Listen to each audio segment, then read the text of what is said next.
May it please the court justices, I appear together with Ms. Platt and Mr. Durans for the applicant, the president. May it please the court, I appear for the first and second respondents together with my learned friends, Mr. Pereira and Mr. Ty Scott. May it please the lordships, I appear together with Mr. Preamble for the third respondent, the economic freedom fighters. This is the court, Judge President and Justices. I appear for the third and fourth respondents. In this matter, fourth and fifth, that is the UDM and Co, together with my learned friend, Ms. Offa. As it pleases the court, I appear for the sixth respondent, that's the Democratic Alliance, together with my learned friends Mr. Bishop, Ms. Ntloko, and Ms. Ndakwani. And may it please the court, I appear for the seventh respondent, together with my learned friends Ms. Lewis and Mr. Mclemore. May it please the court, I appear for the eighth respondent, together with my learned friend Ms. Montase. Thank you, Arguments finished?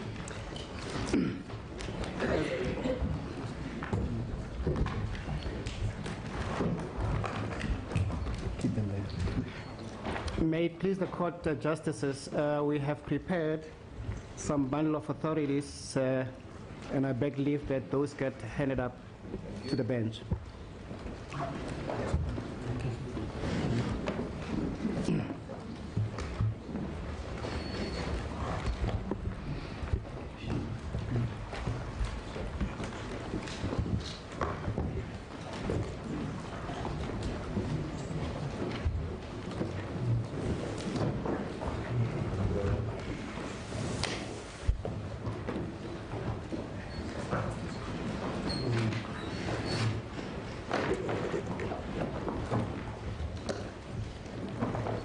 Thank you, Dad, for that application again. Much appreciated. This matter concerns the remedial action taken by the public protector, and perhaps that's where we should start, to have that remedial action reviewed and set aside. The remedial action, as we would have it, appears on volume 1 of the record. And the particular paragraphs appear on page 353 of the record. If I may invite your lordships and her ladyship to go there. They're in your head as well. They are indeed also in the heads, JP, you're correct. There at the foot of the page we have the first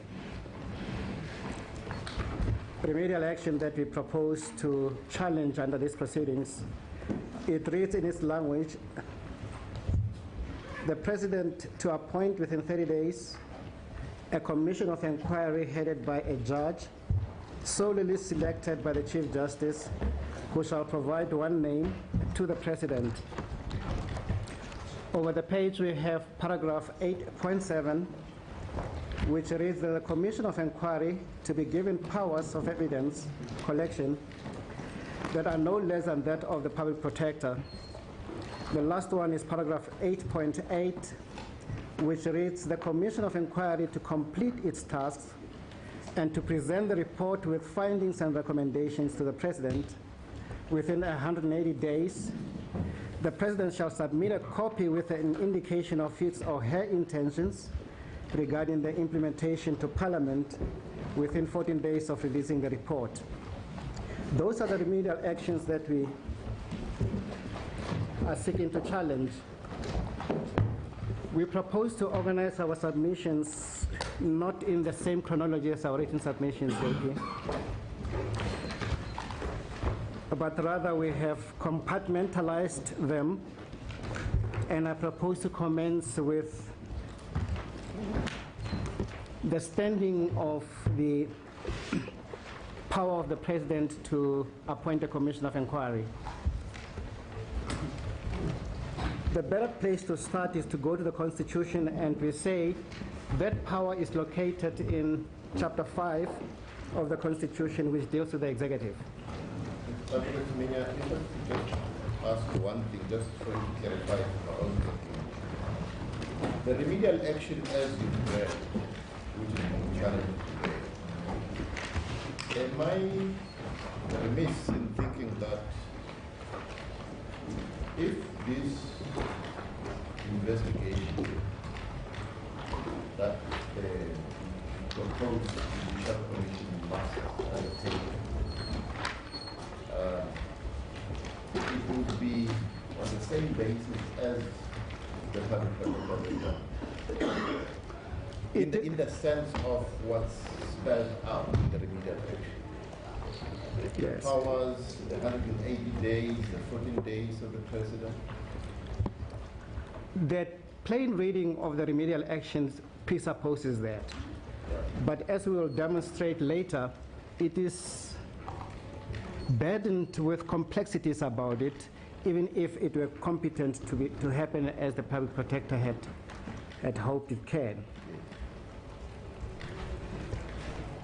Because the report says that commission, if it is a seat, must get inspired by the issues that are raised in the report.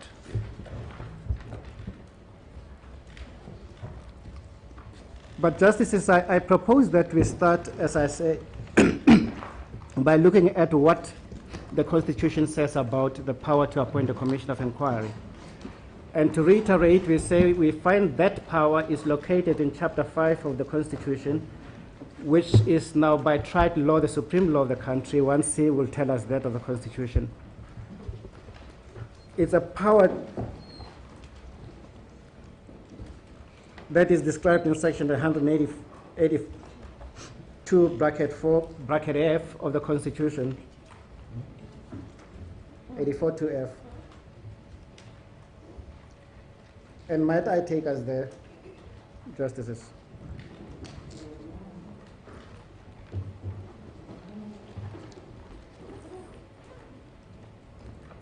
It reads, the President is responsible for, and I go to F, appointing commissions of inquiry.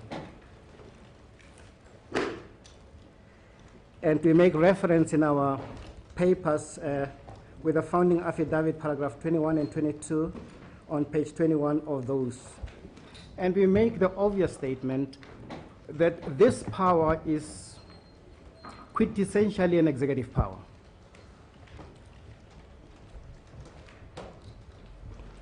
It is an executive power that only the President, according to the Constitution, can exercise, and to exercise it alone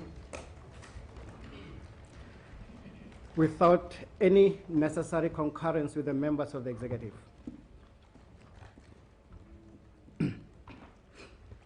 And perhaps to have a better context to what this power entails, we would refer the court to the judgment of the Constitutional Court in the Sarfu matter. It is one of those judgments that are part of the bundle.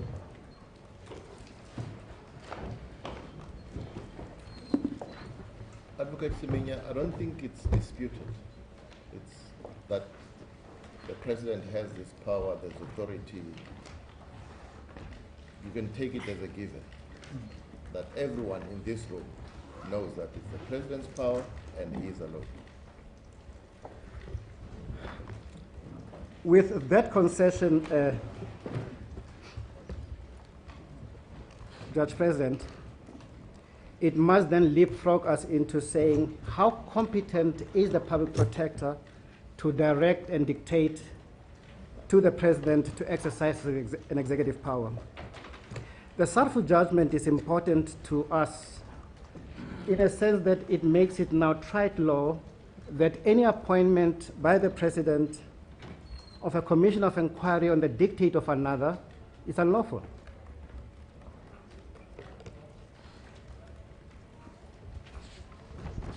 And for that reason alone, I do not see, as the JP correctly points out, none of the parties seems to contest that if that appointment is made through dictation, it would be unlawful. They make other different arguments around that point. Now let us examine the question of the separation of powers. Is she competent to then direct the President to hold a commission of inquiry?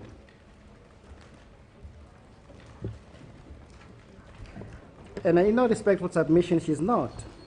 We know that to be correct because the Constitution tells us that the public protector is subject to the Constitution and the law. By that, it must mean by definition that the Section 1C of the Constitution, which makes the rule of law part of our foundational values of the Constitution, must entail that the public protector in the exercise of her powers too would be subject to the rule of law, would be subject to the separation of powers, which is a tenet to the rule of law as well. I do not anticipate any difficulties in relation to that proposition emanating from any of my colleagues. She too would be an organ of state. She too can perform no function nor exercise a power unless so authorized by the Constitution and the law. She cannot instruct Parliament to amend the Constitution, so we know, and I will take your lordships to that judgment which we all popularly know. But I can do no better when I deal with this subject than to refer the court to paragraph 29 of the Public Protector's affidavit that we will find on page 73 of the pleadings bundle.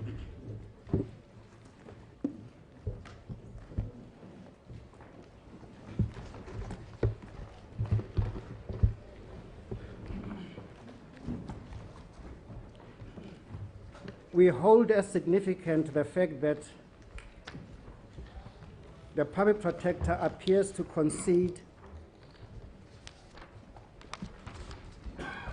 against paragraph 29 of those papers, where the public protector makes the following statement.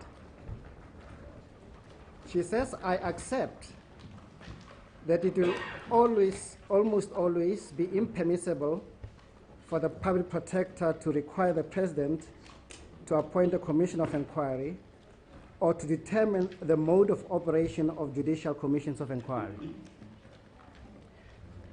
We think that it's a very significant concession being made there. It is a concession also made in the public protector's heads of argument.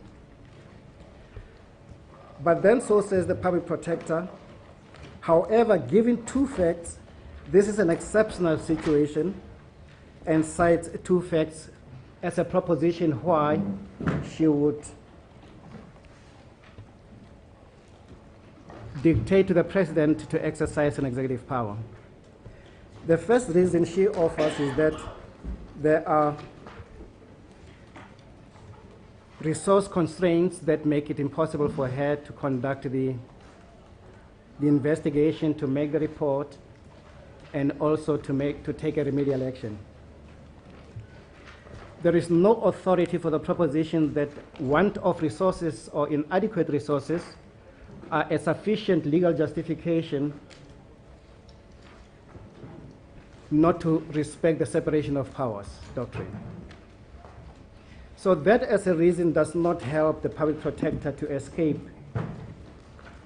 the constraints which are placed on her by the rule of law and the separation of powers. She also gives a second reason for the proposition that she somehow can go and trespass on the areas where the Constitution has allocated the power to the executive.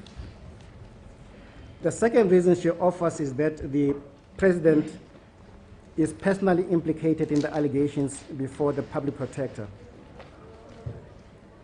Why that as a reason can ever offer itself as a sound logic and cogent reason for the public protector to go and trounce on the exclusive preserve of the executive is difficult to fathom. But she too does not offer any reason whatsoever for that proposition.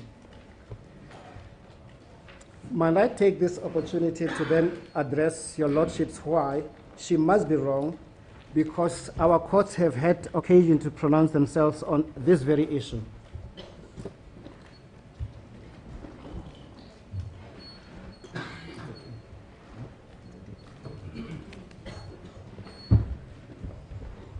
In the case that served before this court in the DA matter,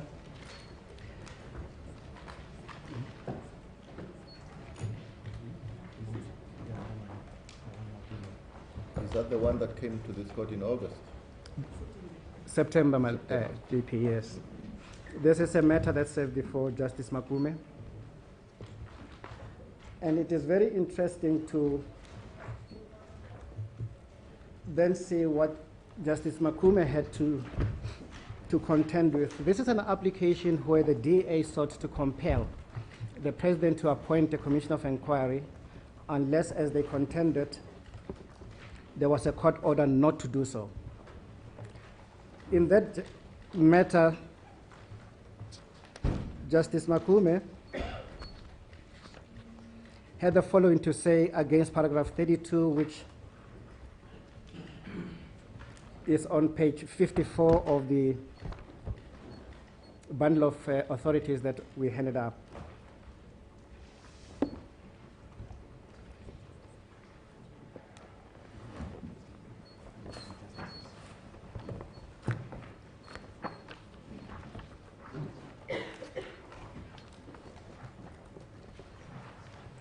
Against paragraph 32,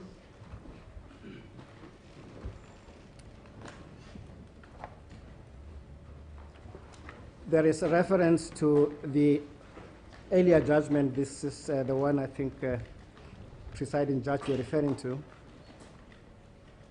And it reads as follows. In the recent unreported matter between South African Reserve Bank versus Public Protector and 5 others, and the case is cited there, a judgment by my brother Murphy J. dated 15 August 2017, the court had to deal with a challenge by the Reserve Bank against the remedial action taken by the Public Protector.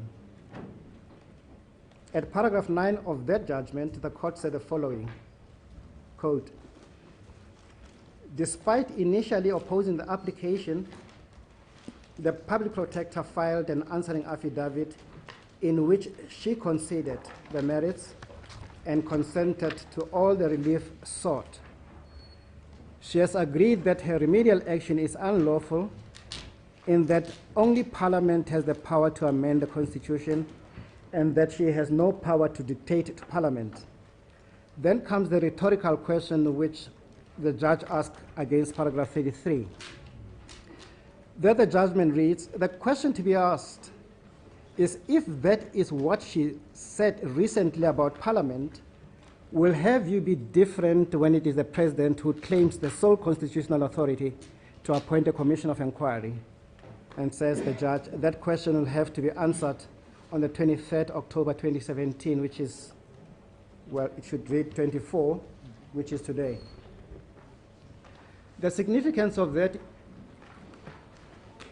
lies at 2 places. The one is the Public Protector appears to consider as a matter of law that there are certain things that the constraints of the Constitution and her powers she can't overcome.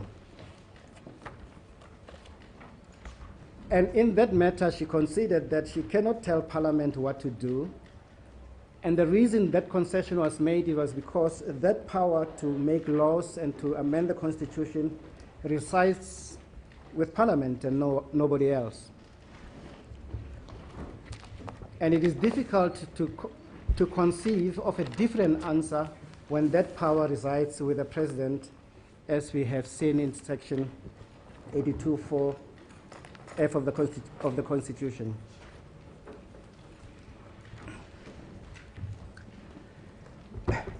Of course, it becomes appropriate at this stage then to go to the August judgment to see what Justice Murphy had to say about the separation of powers doctrine. There we would recall that's the South African Reserve Bank judgment, and we propose to deal with paragraph 43 and 44 of that judgment. on the bundle of authorities, we will find those two paragraphs on page 503. Shall we refresh our minds what that matter was about, or what that remedial action was concerned with? Advocate Siminya, I would recommend you go to the nub of it. We are aware what that matter does. But the point of the judgment is again the same point, that Yes. the public protector does not have the power to offend against the separation of power doctrine. Yeah. There is another judgment about which there cannot be any contestation, which also makes that point.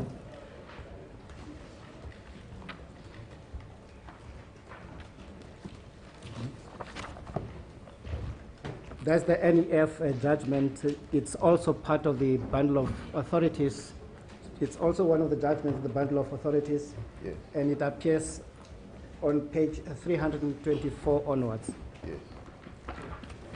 That again is a judgment where the public protector's remedial action included people to pay sorry money and things like those. And the court said he does not have the power to go there.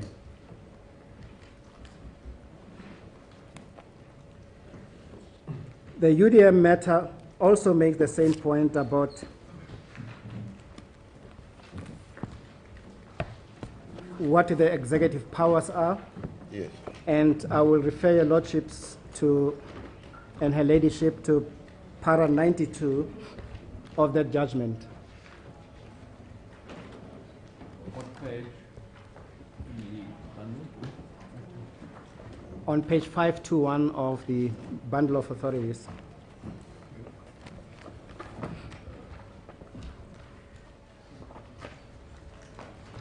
The court held that to say about the Speaker of Parliament that a particular vote of no confidence in the President must be by way of secret ballot would be overstepping the mark. The court stopped only at a point where it said the Speaker may have misconceived her powers. She does have the power to direct that vote of no confidence to be open or secret. We emphasize that point to say that too is a judgment binding on this court, which makes it plain that the separation of powers doctrine is good law, still remains good law, it's part of our constitution, and the public protector is also subject to that as a point of law.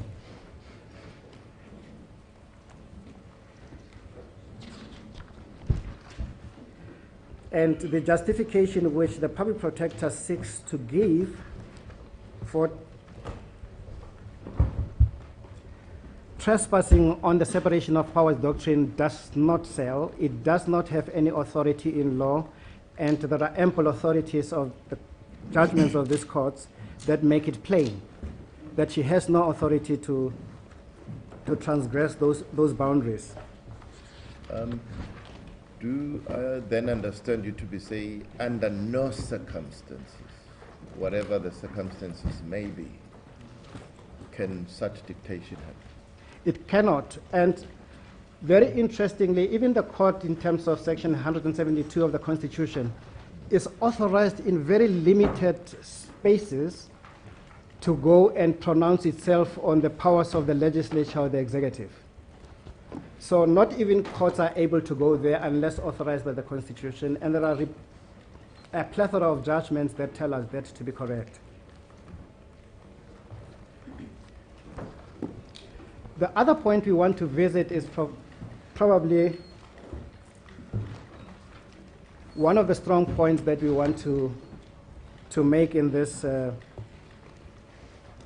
regard. And it is to look at what the power of the public protector is in terms of the Constitution itself. Do you mind if I just raise one or two things on the justification that public protector raises? The first one which you've mentioned is resource constraints. And she has set out what it would take for such an investigation to be done by her office, I think some 31 million or so. This is a hypothetical question to you. On its own, viewed on its own, that reason to recommend the remedial action we're dealing with, what's your view to that? That on its own, that I don't have the resources, my people, my investigators are stretched, they're carrying more than a number of cases together, I cannot do justice to this investigation. The reason is bad in law for a number of reasons. The first is lack of resources cannot be a basis to outsource work that which Parliament said it must be done by the Office of the Public Protector. What you could have done, if that was the constraint, was to approach Parliament and say, you must make it possible for me to discharge my constitutional obligation. There must be a special appropriation which allocates adequate funding for me to discharge this obligation. You don't get outside that problem by then outsourcing the work to a structure that's not even there. What do you mean by outsourcing?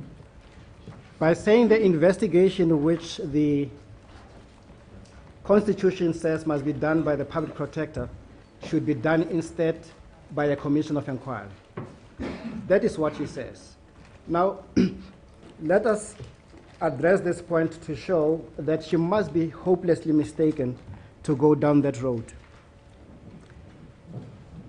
Section 82 has a triad to it. 84 rather, 182.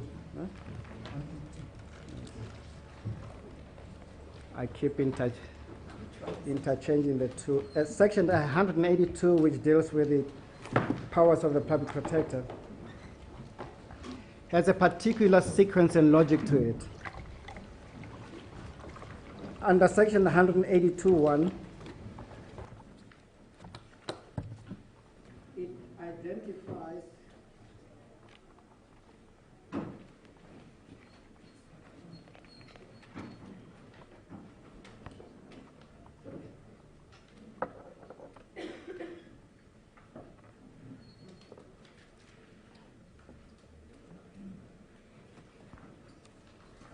the Public Protector,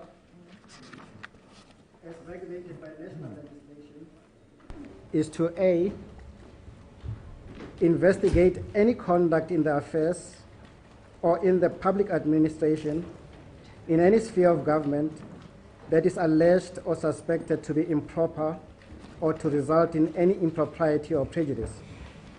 So in very explicit language, we are told her duties are to investigate improper conduct in very specified areas of government. And then says, in most significant way, to report on that conduct. So there is a direct link between what she is to investigate and what she is to do. So one expects when you see a public protector's report, make a report, it must be on the conduct that is being complained about. She must be making a report on that conduct. We know in this instance it's common cause that she did not make any findings at all. She says in the first investigation there are certain indications that show to this, that if correct, and that, etc. She does not make any findings at all. Is she required to make findings of fact? Is she required to make such findings? Indeed, because if we read section 182... I'm talking about findings of fact, final conclusions. I beg your lordship's pardon? I'm talking about findings of fact. Yes, she must report on that conduct, which is a factual finding that must be made about the complaint. And it is very significant because B says exactly that it uses the word report on that conduct. Yes, but Mrs. Selina, it doesn't say that she must make a finding on that conduct. She must report on that conduct. And that is basically what we have at hand now. That in terms of the report. No. May I make a submission that firstly, if we take A into account, it tells us that it is conduct you are looking into. Not the allegations. It is suspected conduct. It is allegations that are made about that conduct. And B then says, you must make a report on that conduct. I.e., it must be conduct which has been found to either be conduct of impropriety, that is what you must report on, or it must be conduct which can result in impropriety or the prejudice. So there is a direct connection between what we find in A and that which we find in B. And then it makes coherent sense to get C, which is then take remedial action, i.e. that remedial action must be a correction of the conduct which has been found to have caused the prejudice or the impropriety or resulting in impropriety or prejudice. So there is a coherent logic that one cannot take a remedial action where there is no conduct of maladministration in terms of the Public Protectors Act, alternatively impropriety in terms of section 182(1)(a) of the Constitution. And we're saying this is pretty significant because, as we will demonstrate with other authorities, there ought to be a correlation or a nexus that the remedial action which the public protector takes is a remedy against the impropriety or the correction of that impropriety or the correction of that prejudice. And we make the submission that a commission of inquiry does not achieve that result.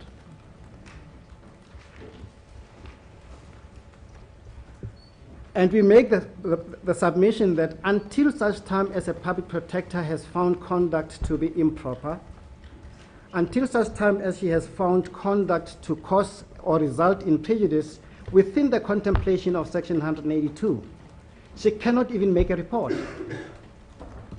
Because the report which she is authorized by law to make would be a report on that conduct. The language of the section you've read, I think it would be helpful for me. Is it peremptory in terms of the investigation and the report? It is peremptory, my Lord. And it is peremptory because it is a very narrow interrelated connection between A, B, and C. It is inconceivable that, as some of the respondents want to contend, it's inconceivable that you can make a remedial action on conduct that you have found to be lawful.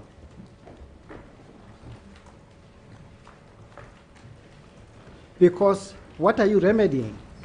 I mean, even common sense would tell us, and I digress a bit, you cannot prescribe a remedy for a condition you haven't diagnosed. You cannot prescribe a remedy for an ailment that is yet to be described. And that's how this language is used in the Constitution.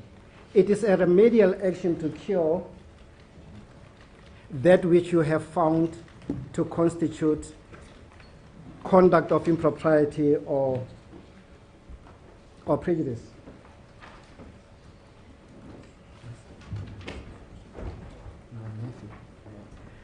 And that point is made very plain in the South African Reserve Bank judgment. There you'd recall that there was never any complaint laid with the public protector relating to the mandate of the Reserve Bank. And there the court said, then you can't go even there. There must be a complaint. You must have found there is something worrying about that complaint. It must be a complaint of the nature that shows impropriety or likely to result in prejudice. and then you can go and take remedial action in relation to it. I may unduly be burdening the court with judgments which I may mistakenly take to be obvious. And the distinction which is sought to be made about whether that case is distinguishable or not is one without a difference. Because on all fours, the Reserve Bank judgment makes the point, and it is a point considered by the public protector,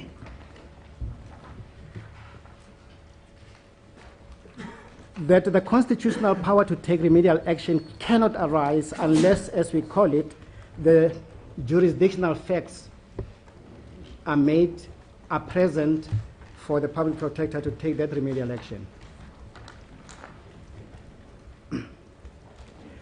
But what the public protector does with her remedial action is to say that investigation is one that will be done by a commission of inquiry. But she can't do that, because what she is then doing is to say, whereas Parliament has reposed this obligation and power on me, I will have a commission of inquiry do that. Let me illustrate why that is not even competent. A commission of inquiry is an advisory body. I think let's not lose sight of the fact what she has recommended about what that commission of inquiry should do, because she doesn't leave it open-ended. Yes. So it's not the normal commission of inquiry that she's recommended. She's recommended that when it's done within 180 days, it must report to the president, who must then report to Parliament within 14 days. So I don't want us to lose sight of that fact. The sting of the submission we're making is, can a commissioner of inquiry take remedial action? The answer is clearly no. Now she wants a commission of inquiry which we say does not have the power to take remedial action, and says take that report and give it to the president to onward it to Parliament. That misconceives exactly what the complaint is. Those who complain to the public protector come there with a strong belief and understanding in law that they're entitled, if their complaint is found to have merit, that there will be remedial action taken on it. And now she takes that power out of the Public Protector Act, out of the Constitution, and says, I'm giving it to a commission of inquiry. And as we make the submission, a commission of inquiry can never have that power.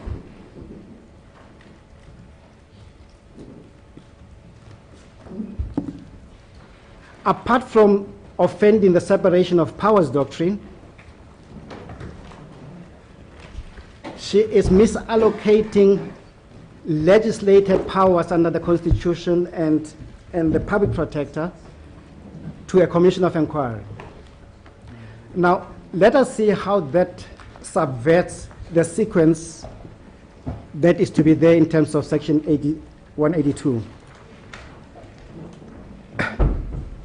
And maybe let me illustrate it even with a higher example.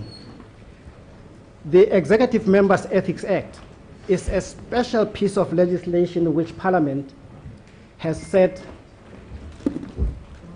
the public protector must investigate, and it has a process in terms of that act.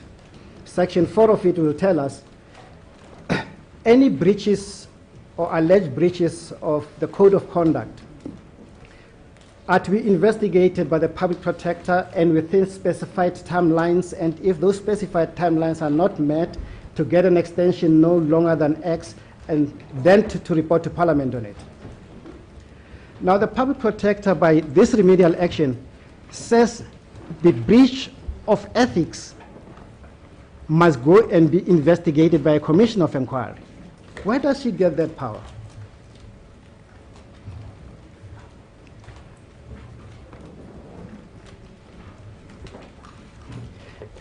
And the submission we make is she doesn't. Because in substance, what then happens is that even the commission can do nothing if it ever found the breach of the code of conduct to be present in relation to a particular complaint. I don't know if I should take your lordship and your ladyship to Section 4 of the Public Protector and look at what process must follow an investigation in relation to that. That would be Section 4 of the Public Protector Act. Advocate Semenya, I think what would be helpful, I think we've heard your submission so far. Would I be fair to sum up your case in this regard in the following terms? The Constitution expects or obligates the public protector to investigate a complaint. Obligates, I use the word, and it also obligates the public protector to make a finding arising from that investigation in a report. And in that report, if she has found wrongdoing, it obligates her to recommend remedial action. I use the word obligate deliberately. Now, your submission says to us she has done none of this, so whatever remedial action she has recommended is not remedial action as understood within that legislative premise. That's why, Judge President, we make the point that it is probably one of our most cogent arguments we can make why the review ought to succeed.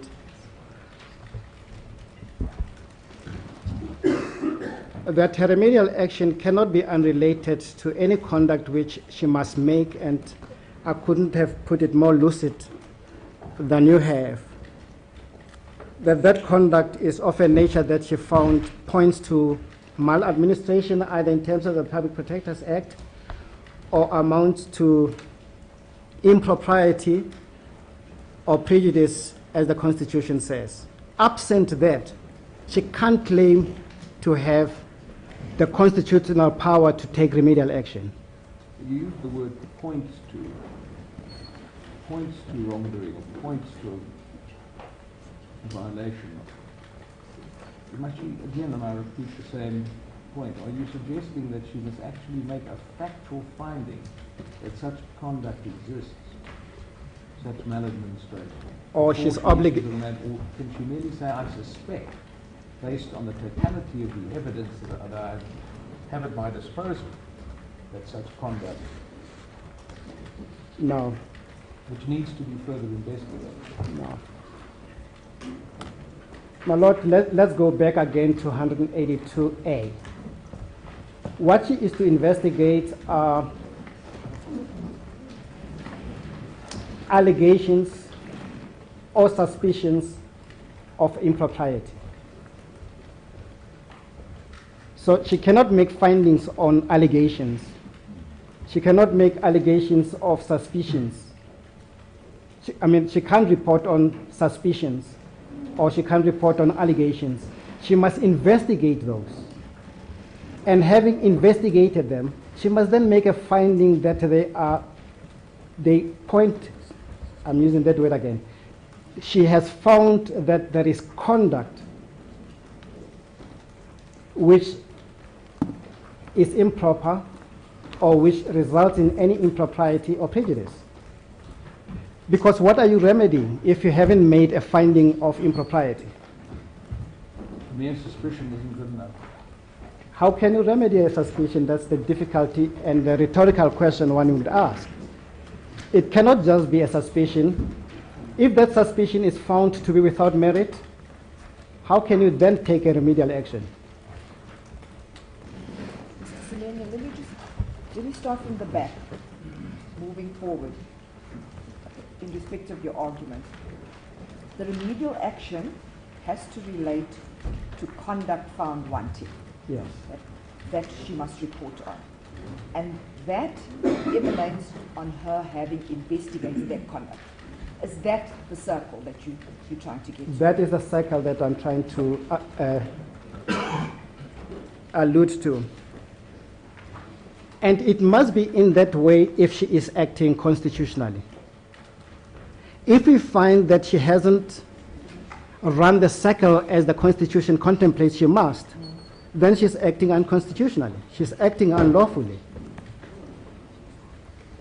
And this is what has happened here, because we know a commission of inquiry is not a remedy of any of the complaints that were laid with her. On the contrary, that commission is intended to go and investigate, to do exactly what the law says must be done by her. I think we've dealt with this now. We've heard you, unless you want something to add. But I want you to move on to something else, which the public protector raises in these proceedings, to say this is a sui generis situation. The president is personally conflicted. She says the president is personally conflicted. And it would be an anomaly for him to still have control over the process. Well, the first difficulty she has is the whole concept of a commission of inquiry is her own creation. But even on her papers or her investigations, she can't raise that to a level of effect that the president is conflicted. There are allegations of that conflict. She has not made any findings about that conflict she is referring to. And that does not help her survive the constraints that she cannot overstep the mark. Even if the president was conflicted, as a matter of fact, that would not, in and by itself, give her powers that she doesn't have.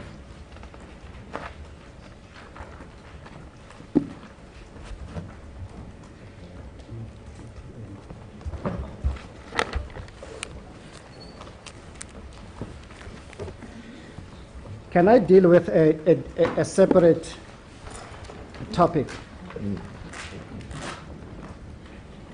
And that is circumstances under which a public protector has the power to delegate her functions. Reading the Act itself, as well as the written submissions of the other parties, it appears to me that we ought to be looking at section 6, bracket 4, small c, and a Roman figure 2, which we find in the Public Protectors Act.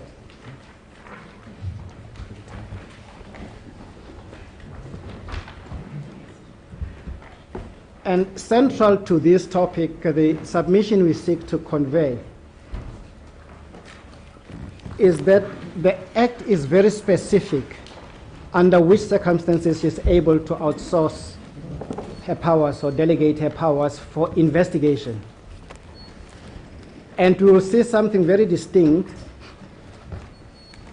Those provisions don't make it competent to delegate as she has attempted to do in relation to this matter,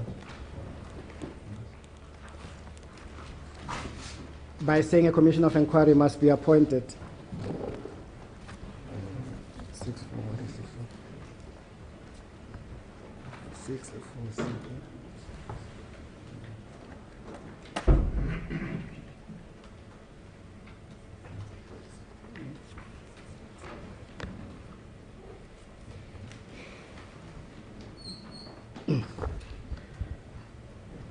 On the list of authorities, we have page 267. No.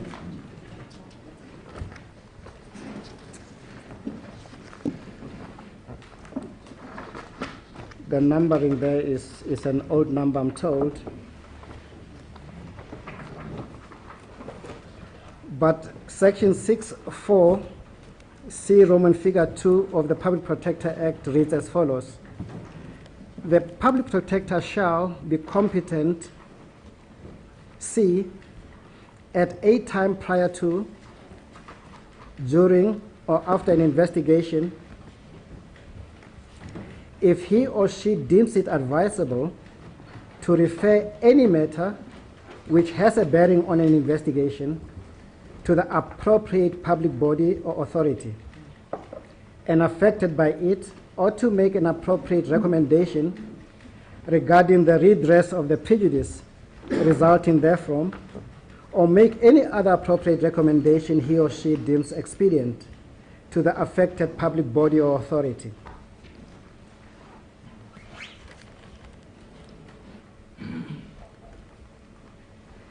Now, that she can do so admits of no debate.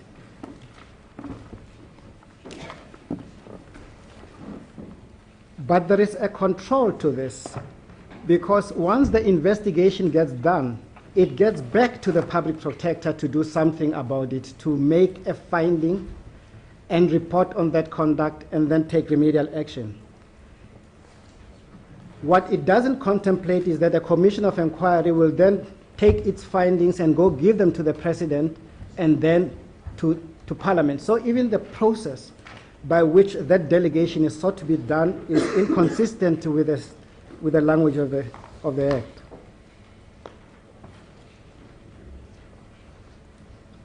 So we know she cannot rest on the basis of Section 6(4)C Roman figure 2. That is not what she's contemplating must happen in relation to the Commission of Inquiry.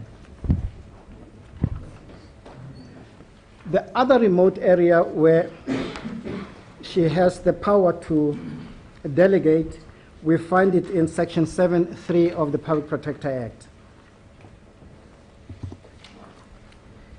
There it reads, the Public Protector may, at any time prior to or during an investigation, request any person at any level of government. That tells us it's not a commission. Subject to the law governing the terms and conditions of employment of such a person. We know that's not a commission. Performing a public function, subject to any law governing the terms and conditions of the appointment of such a person. We know that's not a commission. Otherwise, subject to the jurisdiction of the Public Protector. We know Commission of Inquiry is not subject to the jurisdiction of the Public Protector. To assist him or her under his or her supervision and control. And we must emphasize that. A Commission of Inquiry is not going to be subject to her supervision. It is not going to be subject to her control. So she cannot purport even to do it in terms of Section 7(3) of the Public Protectors Act.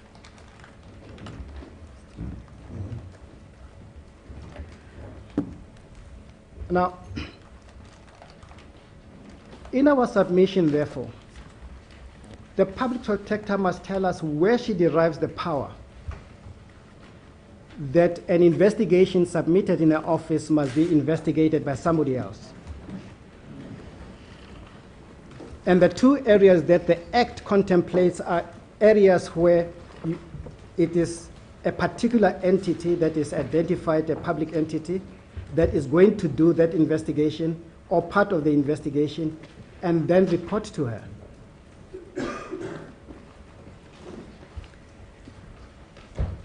And as we make the submission, she too is bound by the Constitution to the extent that she can perform no function or exercise any power unless that which is located in the Constitution or the law. So those two areas cannot clothe the Public Protector with the power to have the investigation submitted to her be done by an entity other than those contemplated in the two sections. And the Commission of Inquiry is not one of them. And she does not have that power in terms of Section 182, neither does she have it in terms of the Public Protector Act. And for that reason alone, her remedial action stands to be set aside, reviewed and set aside. I propose to go to another area. Would this be a convenient time? I thought we still had some minutes. What time is it now? It's okay. I was going to start on a subject, but we do. Which subject? I think you've covered most of those that deal with the remedial action. No, there's still another element about the remedial action which I seek to address. Just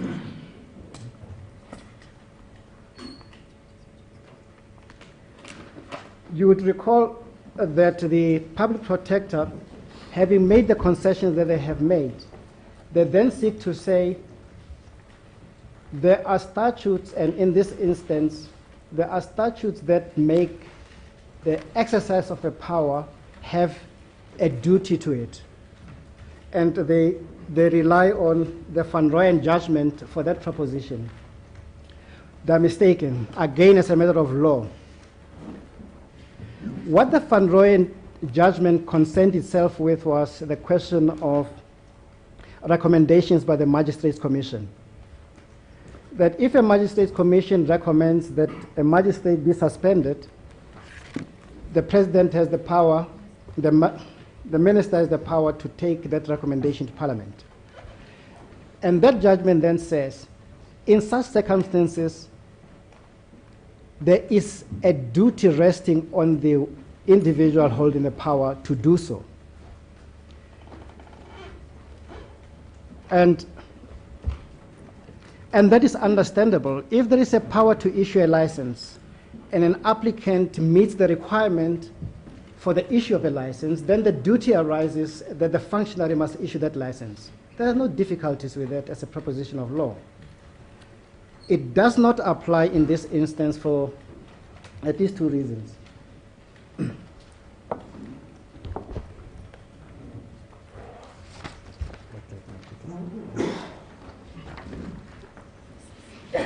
There's a judgment of the Constitutional Court, the Daniel judgment. It is page 36 of the bundle of authorities.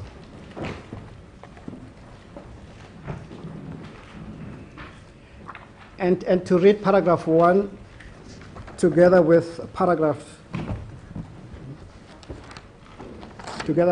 12.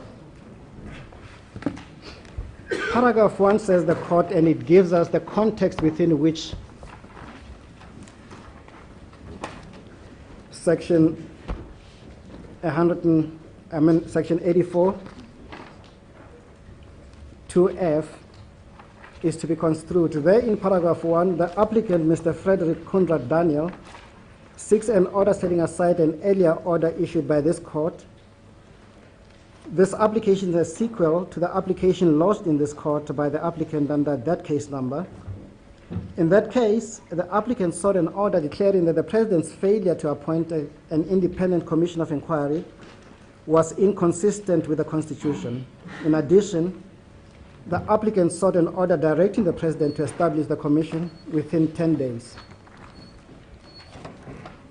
Although the court there was concerned with the question of its exclusive jurisdiction in terms of 167, it makes a very telling element about the nature and content of the section 84.2 power. It says against paragraph 12, drawing from Doctors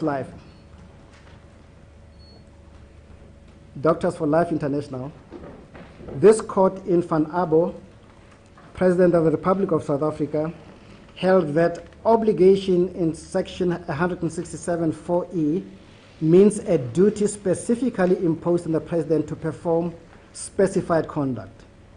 Examined in this context, section 84.2f does not impose a duty on the President, but a power which may be exercised at his discretion.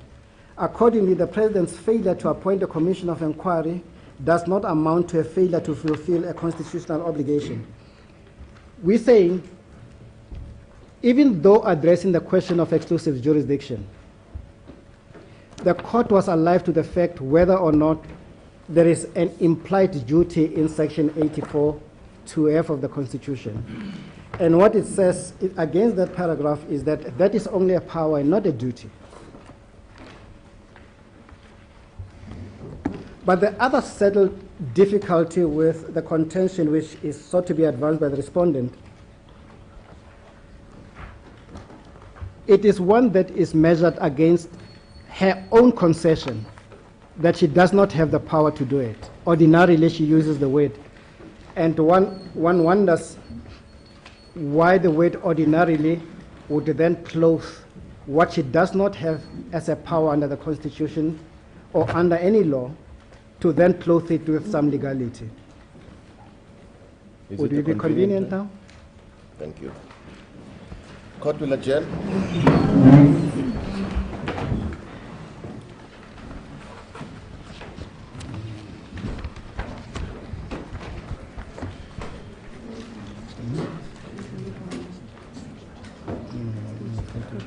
But is it? I've heard of tactics of Indians of stealing my constitution. You took my constitution. The one where you defeated and yours is much older. We're wondering why it's gone so new. No, man, I'm wondering why is it not underlined. The way he was. And he's looking at me and thinking, So that what is means this now? I can't respond to the last 20 minutes because my constitution was not.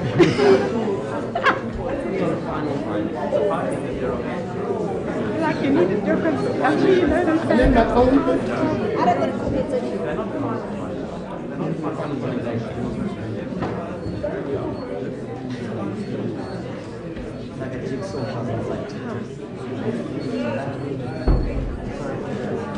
No problem. No problem.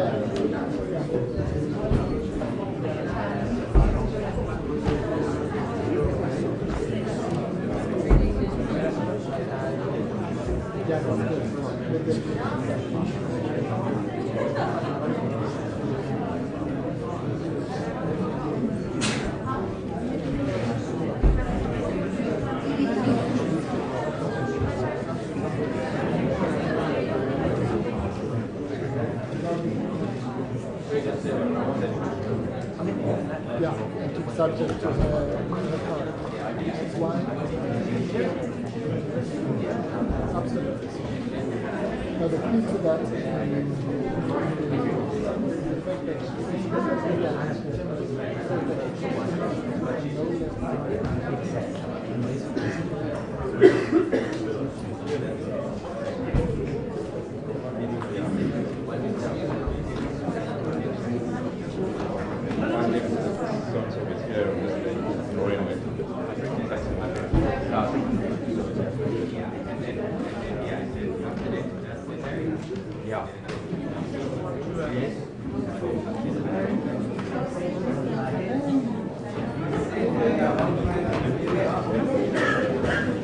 No? Yeah, and that's a big one.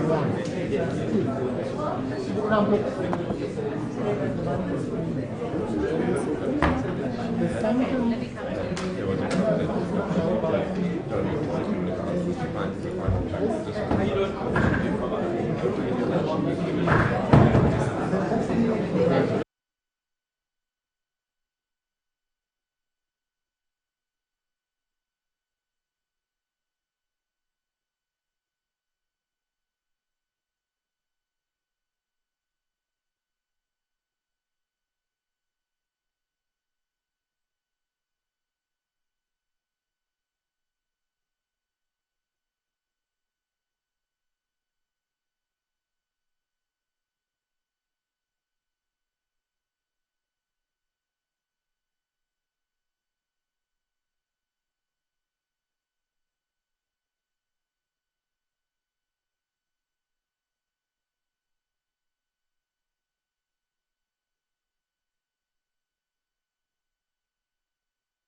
particular case will be informed by the subject matter of the investigation and the type of findings made. So, it being common cause that no factual findings were made in this instance, or no findings were made in respect of any of the issues, the submission is a remedial action is not competent at all. So a prima facie finding that there is prima facie evidence of misconduct is not sufficient. No, that's a jurisdictional requirement for her to launch an investigation. Can I take us there? Because when we look at under which circumstances the public protector can investigate, it says she must make a preliminary investigation to establish if the complaint has merit. But having made that decision and found that there is prima facie evidence of wrongdoing, then she must launch the investigation. That's the logic at play in terms of the Public Protectors Act. But she cannot take a remedial action based on the alleged suspicion or the alleged misconduct. She must then do her investigation, and only after that, and only after making the finding of impropriety, can she then make a remedial action to cure that impropriety. The other aspect about this sorry, Mr. Semenya. So in essence, the remedial action in this case, if I gather correctly what you say, that is premature.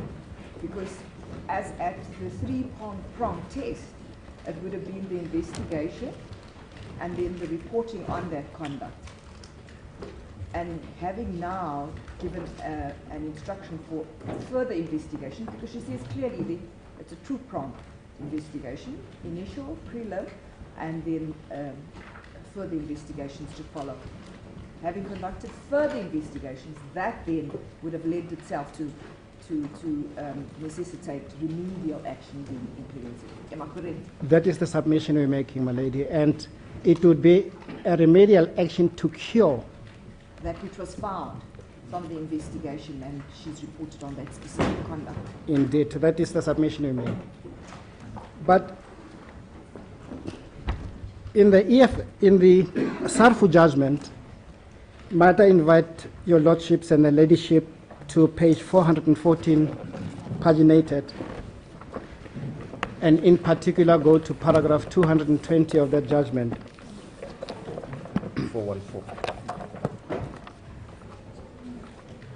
What paragraph? Paragraph 220 at the foot of the page.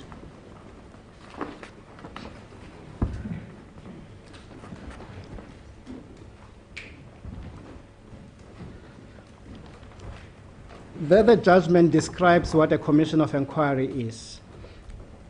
And we're making the submission, it is very important that we examine what animal this is. At 220 says the judgment, the power to appoint a commission of inquiry is a tool to assist the executive in the task of government. That's what it is. The executive is not obliged to accept either the factual findings or recommendations of a commission. The commission's report may be acted upon or not, as the president and his executive considers fit. Now, what becomes of a complaint which has been laid with the public protector? If what must happen to that complaint is this, that it is there for the advice of the president in the task of government, and the executive is not even obliged to accept the factual findings for that matter, and it is not obliged to accept the recommendations of a commission. This, we say, demonstrates amply why this remedial action is invalid. Those who are affected or prejudiced by the conduct complained about deserve better than this, deserve more than this. They deserve to have a remedial action taken which is binding and which is intended to cure or correct the misconduct.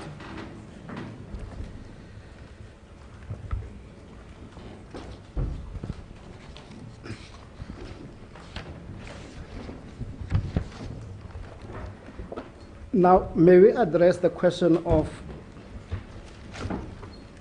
why it is irrational to have taken the remedial action that she has taken.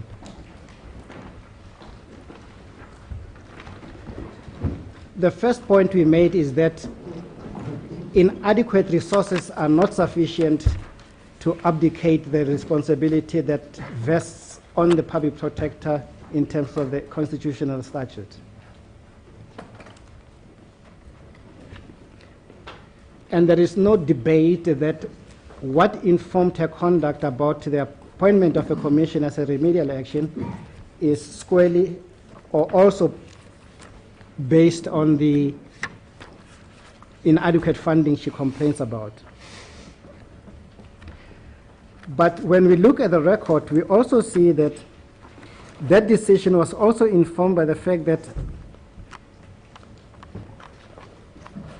she held a particular view about her successor coming. And she says,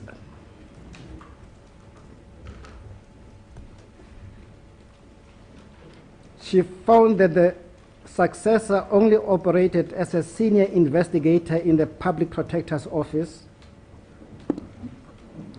and then says about her was at a level junior to her current position, so she herself will still have to acclimatize to his new position where she is not at their level.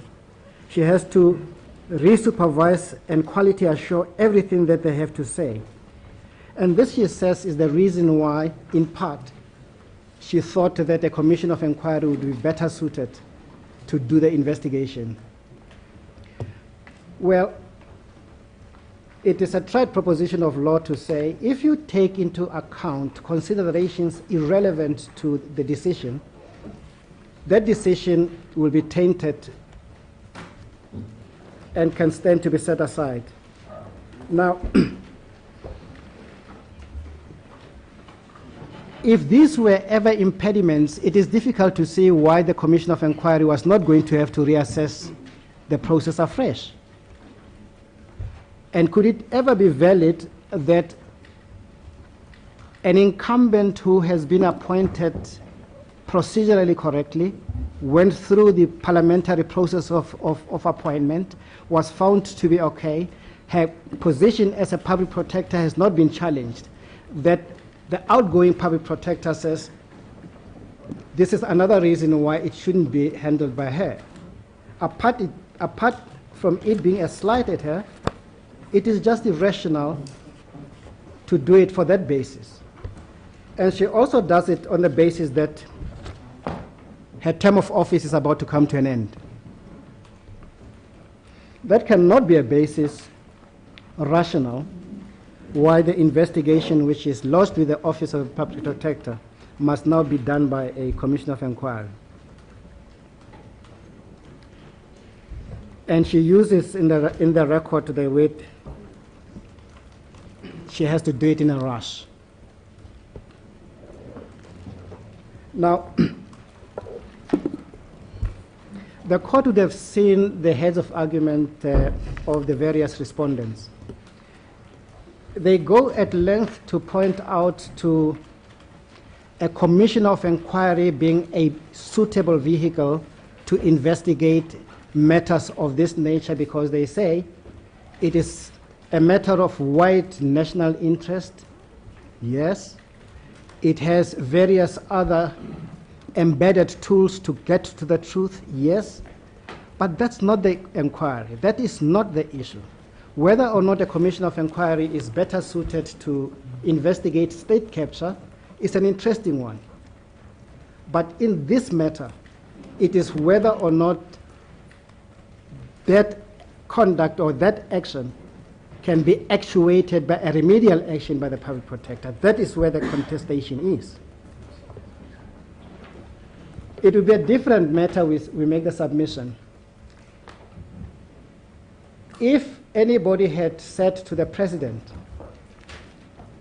there is a matter of state capture, is of wide, serious public interest, it is striking at the heart of good governance of the country, and it has all the permutations of difficulties associated with the economy, please appoint a commission of inquiry. And the president then, in the face of objective factors necessitating the appointment of a commission of inquiry, the president says no. Then one can conceivably see an application being brought to impugn the decision of the president from refusing to take a decision to appoint a commission of inquiry. That is a completely different scenario than one that is appointed on the dictate of another. Could I request you to move to the preemption issue? Yes. Because I think you've covered these other issues, unless there's one Yes. that you need to deal with. But I think preemption is important. And perhaps the better place to start in addressing the question of preemption is to go to the judgment of Justice Seriti in the SCA, in the Samanco judgment, that we find, and we wish to refer to the paragraph 25 and 26, where the concept of preemption is described.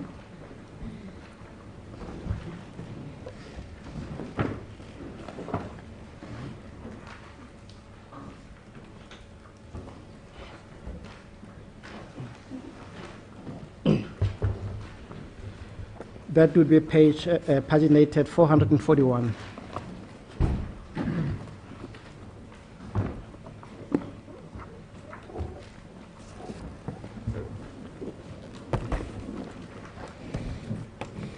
Against paragraph 25 and under the heading Doctrine of Preemption, the judgment reads, in Genteruco AG versus Firestone SAPTY Ltd, Trolip JA said, quote, the right of an unsuccessful litigant to appeal against an adverse judgment or order is said to be preempted if he, by unequivocal conduct inconsistent with an intention to appeal, shows that he acquiesces in the judgment or order. And there is reference by Ines CJ in that regard, which says, if a man has clearly and unconditionally acquiesced in and decided to abide by the judgment, he cannot thereafter challenge it. That is the concept of a preemption. Now, how does that square with the facts in this case?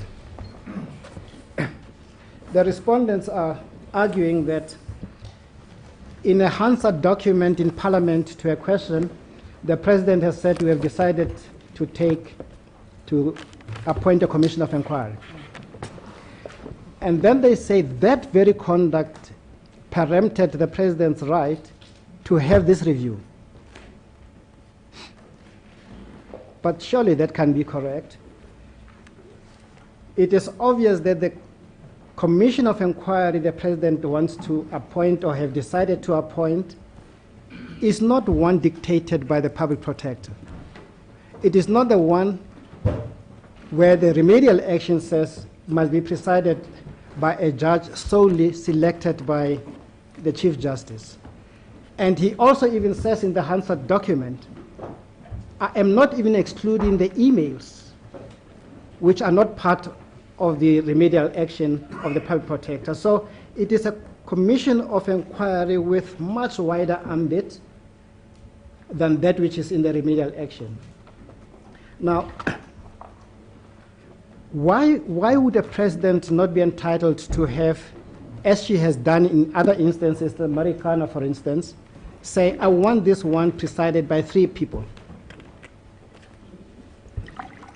What fetters his discretion is because the remedial action says you are just going to be presided by 1 judge and you must be given 1 name. The question, however, is has he, by his conduct, acquiesced in the remedial action? No, the question is he hasn't. This very application, my lord, is a demonstration of her non-acquiescence. Says, I'm not taking this remedial action to be good. I am going to contest it. and brings this application right down the line on the 2nd of December. Is what he stated in the Hansard, did this occur after the remedial? It happened after. It happened after. And that's why the preemption point is a bad one.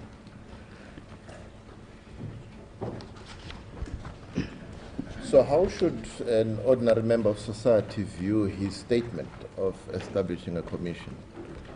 That he says he will do it, but no one will tell him to do it. He'll do it when he thinks it's necessary to do it. Because I think that's the ambit of how he can exercise that decision, isn't it?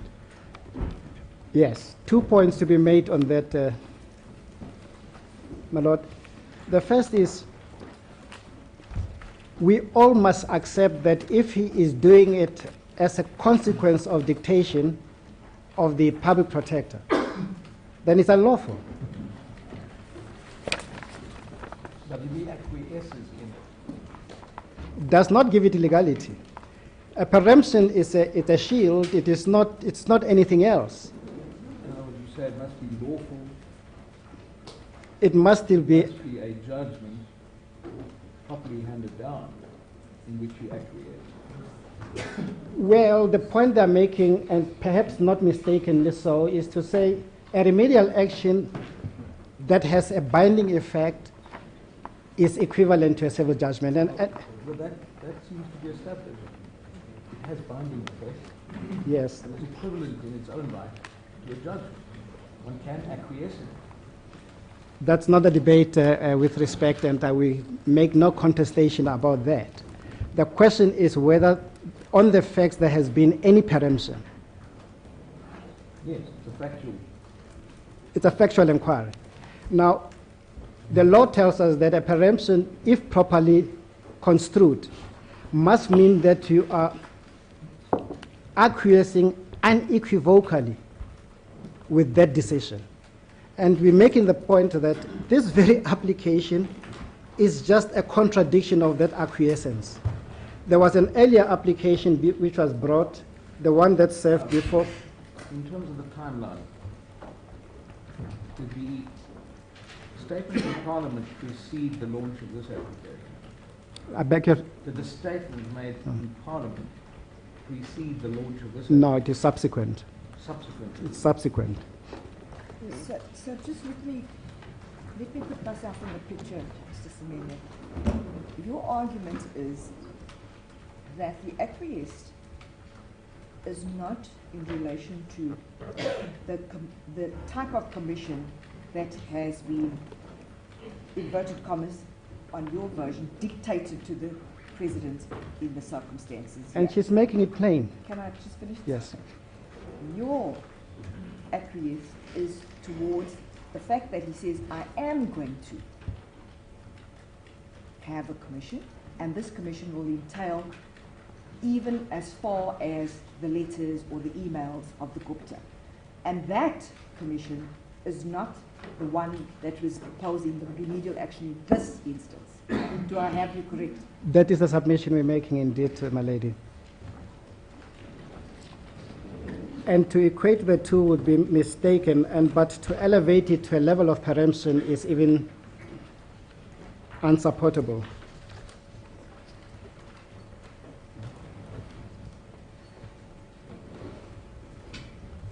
And the point of preemption the was, principles of waiver, that waiver is not likely presumed, do they find application? they do find application, and it cannot be lightly presumed. It must be unequivocal, and it must be clear and admit of no debate. The question of preemption was also argued before His Lordship Mr. Justice Makume in that very application. And it did not hold any water for the same reason.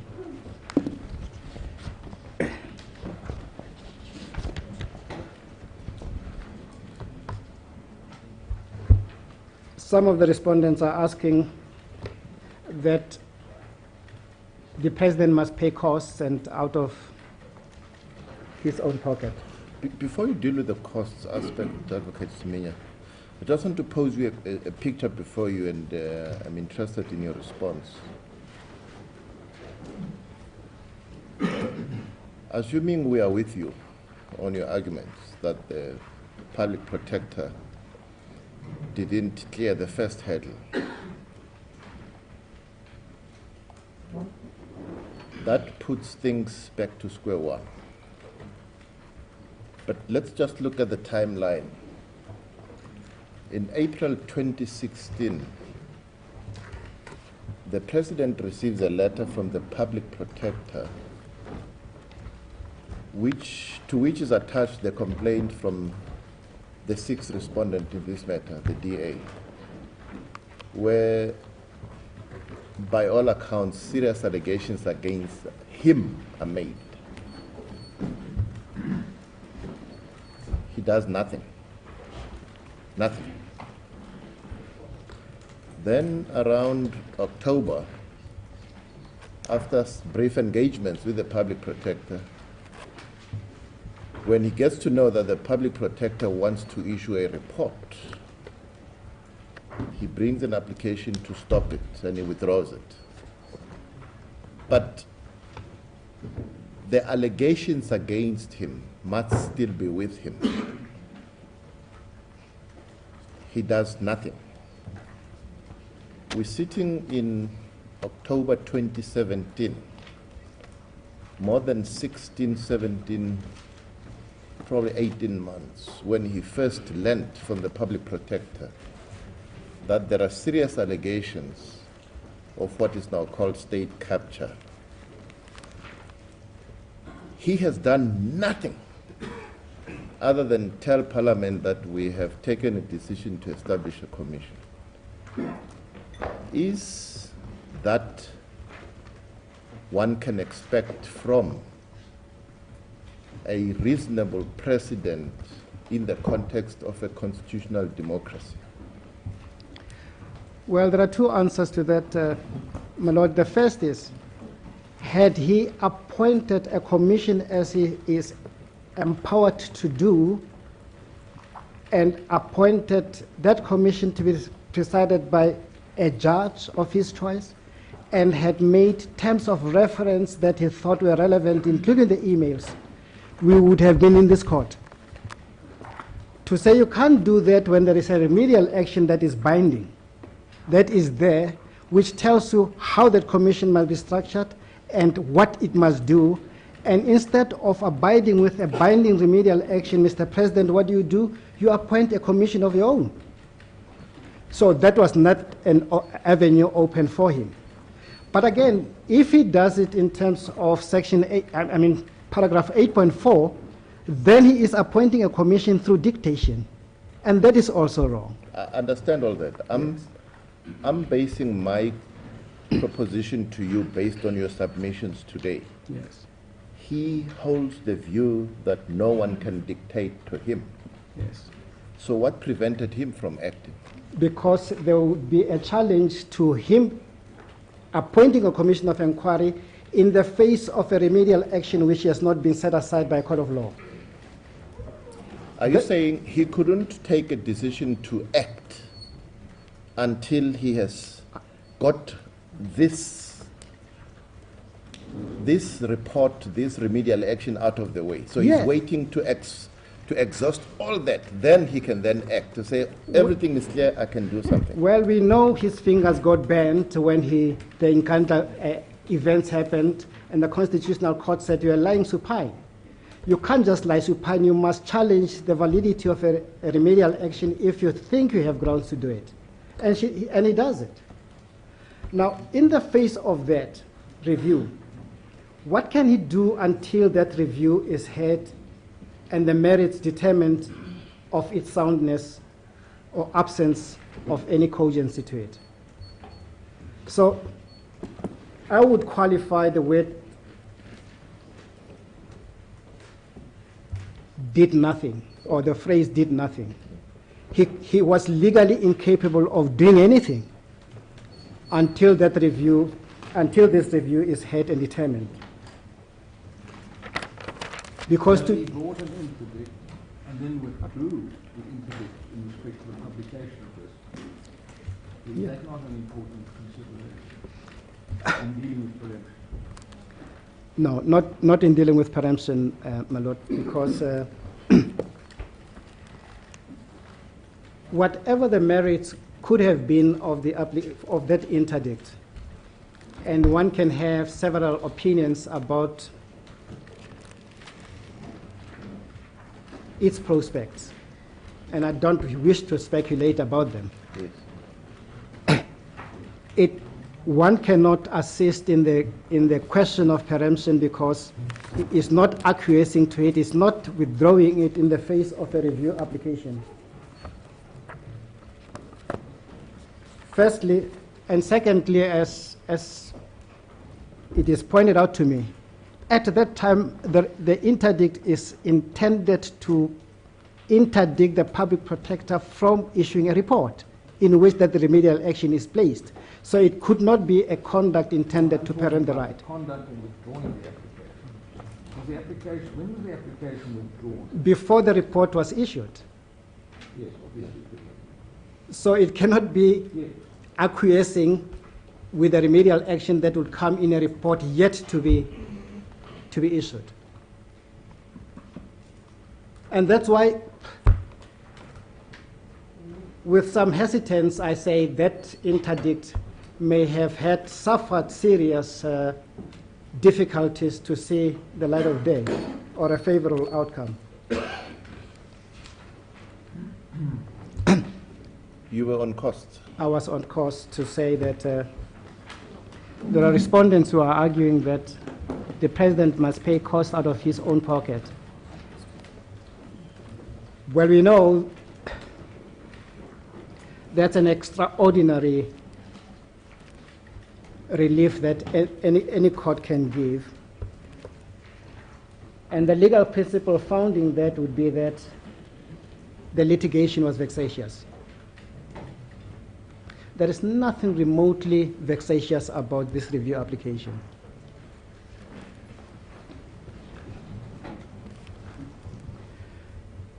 The president, like any one of us, has the right in terms of Section 34 of the Constitution, which is a fundamental right, to place any issue that he has that can be resolved by application of law to serve before a court of law, and that's what he did. Now, there cannot be argument that vindicating your constitutional right means that you are acting vexatiously, and therefore you must be mulcted with costs on a punitive scale, as they suggest, not even punitive, that he must pay it out of his own pocket. There is also no doubt that we are talking about the power of the president under the Constitution, which is your Section 84. And there cannot be any basis, therefore, to argue that it is informed by vexation to bring this litigation. And we submit that that relief is not competent. But if we are good, and the remedial action is found to be invalid, reviewed and set aside, we submit that we will be entitled, or the president would be entitled to costs of this review against any and all of the respondents who are in court. And this must be so because your BioWatch doctrine does not apply here. There are none of the respondents who are intending to vindicate any of their constitutional rights. On the contrary,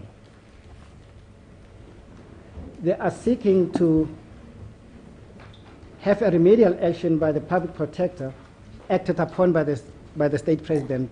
That is not a vindication of a constitutional right at all.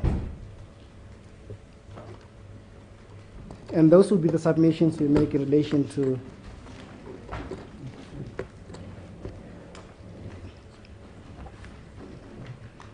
my Lord, did I understand in the directions that the questions of the counterclaim will be argued subsequently, or should I deal with it and then my learned colleague, Mr. Maleka, may deal with it in his answer as well? He is the applicant in that matter. Then I'll respond to it after he has dealt with it. Yes. Those are the submissions at this stage that we make on behalf of the President. Thank you, Advocate Smunya. Thank you very much. Advocate Toby. Oh, sorry. As much as I wish, but I don't act for the public protector. Advocate Maleka, sorry.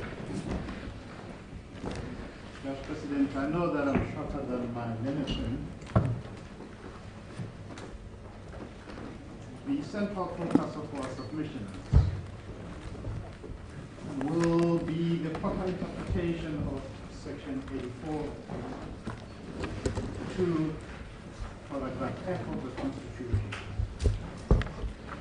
Because if our interpretation of that section is correct, every possible resistance to the remedial action by the President will follow.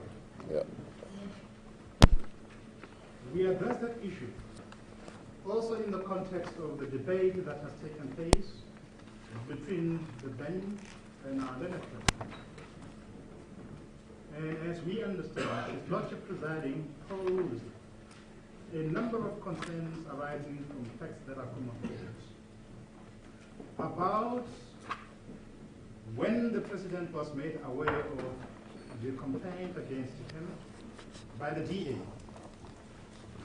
evolving to when the Public Protector investigated that complaint and ultimately provided his report. And the series of cases that the President has launched in order to examine the legality of that remedial action. Ultimately, we will show that the interpretation that we contend for of Section 84(2)(f) does not confer the absolute power of the kind our learned friends contend. We will direct the court's attention to the express formulation of Section 84(2)(f). We will rely on that formulation to show that that section does not confer the absolute discretion of the kind contended by the President. Far from it, by its own axiomatic formulation, it confers a responsibility. That's the noun used in Section 84(2). And because it is a responsibility, it must be exercised consistent with the Constitution. We will invoke three interpretational tools to suggest to the court that the interpretation of the responsibility under Section 84(2)(f) of the Constitution requires the President to act accountably, requires the President to act responsibly, and requires him to act openly, because those are the foundational values that inform the exercise of public power. We will point to at least two constitutional court judgments which promote that tool of interpretation. The second interpretive tool that we will direct to the court relates to the purposive interpretation of a statutory provision. At this stage, I need hardly remind the court, given the career of the members of the bench, of the well-known re-examination of the process of interpretation under the Ndomeni case. Judge Wallace's judgment. With respect to him, he pretended to formulate a new approach to interpretation, but he was merely reapprising the well-known approach to interpretation.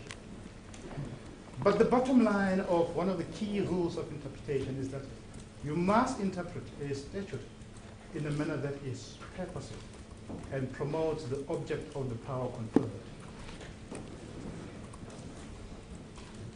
The interpretation contended for by Lenefrin is oppressive to the values of the Constitution, because it means that it will be up to the President in his absolute discretion to decide when, how, and on what terms he will establish the Constitution. The Commission in this case, the interpretation is even oppressive, because by all accounts, everyone accepts, including the President, that there is a need to establish the commission.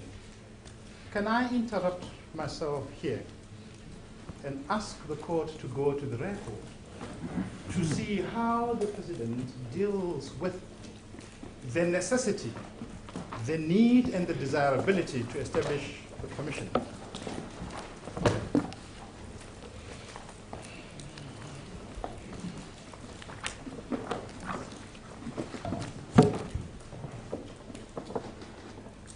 I ask the court to go to page 433 of the pleadings bundle.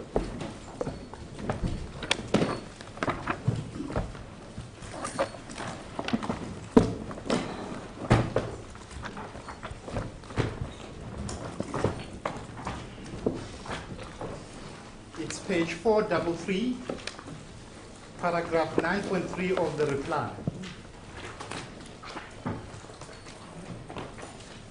I merely reference what the President has said in these proceedings and in this court.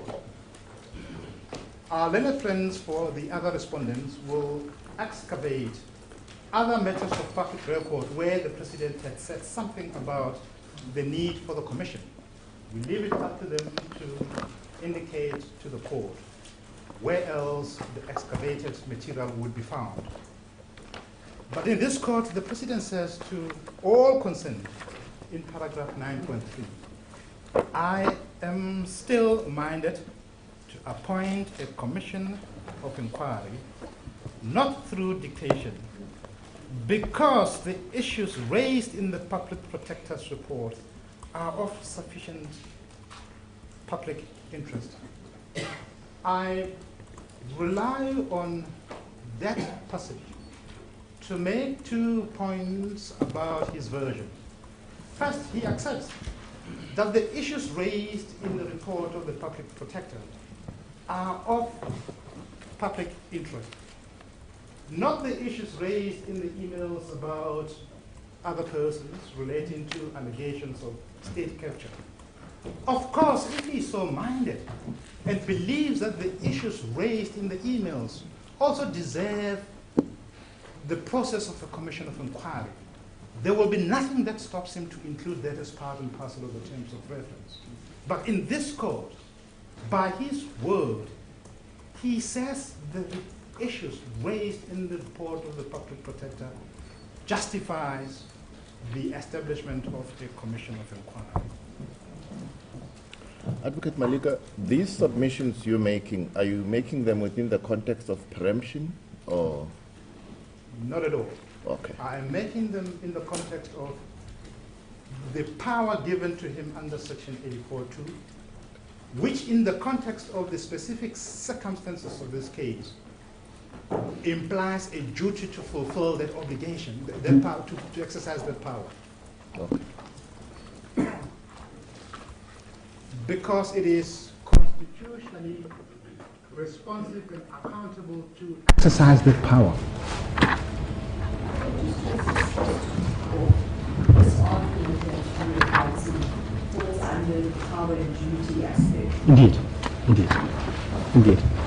I am not going to make any submissions on preemption. I leave it to our learned friends for the other respondents to develop that argument.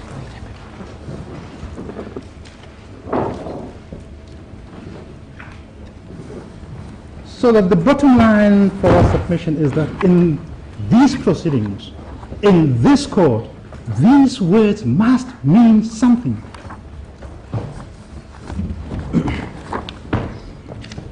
And we simply suggest that the President must be taken on the face value of what he told this court under oath.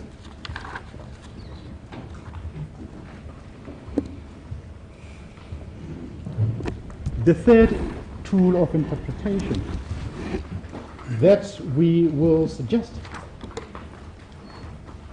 relates to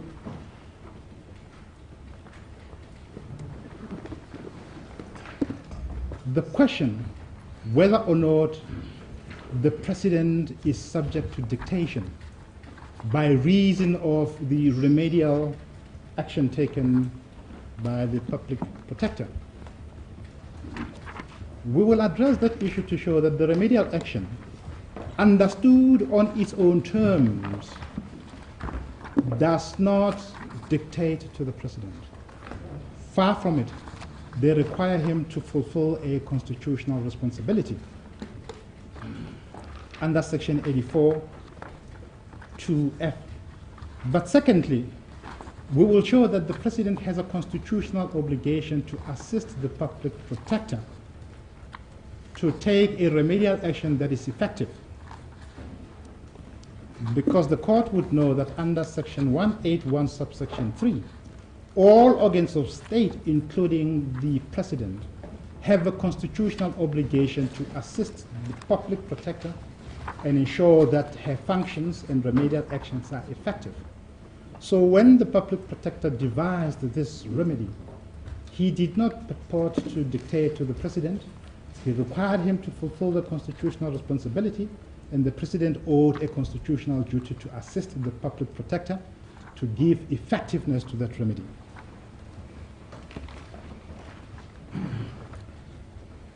We will then address the question of interpretation of Section 82(1)(a) to C in the context of the exchange that has taken place between the court and our learned friends about whether this schematic implementation of the public protector's powers requires her to make a definitive finding of fact for any report and remedial action to carry some legal effect. The bottom line of our learned friends' contention, as we understand it, is that the keystone of validity for the public protector's report and remedial action is a finding of fact. We will take the court once again, and regretfully we will read once more paragraphs A to C of Section 182(1), where we will show that there is nothing in that scheme of investigation and reporting which requires the public protector to make a finding of fact in order for her to report on the conduct investigated. Our learned friend has addressed paragraph 68 to 70 of the EFF judgment. We will reapprise what the Chief Justice has said in that regard to show that what was quite clear is that the remedy or remedial action devised by the public protector must be case specific to a matter investigated by her. He went on to say that the remedy must be situational. In the context of this case, it is quite clear on facts that are common cause that the public protector did not have the time, the resources, nor the capacity to fully investigate widespread allegations leveled against the president and other members relating to the limited concept of state capture. And so she devised a remedy and reported on that remedy. And that remedy, we would submit, is appropriate because it requires a fuller investigation of those allegations. Well, Advocate Maleka, I hear you, and I think I would like you to start there. What the public protector did. Can I ask? Did she do what the Constitution expected her to do? Indeed. Can I ask the court to go to Section 182? Yes. 1 of the Constitution. Yes.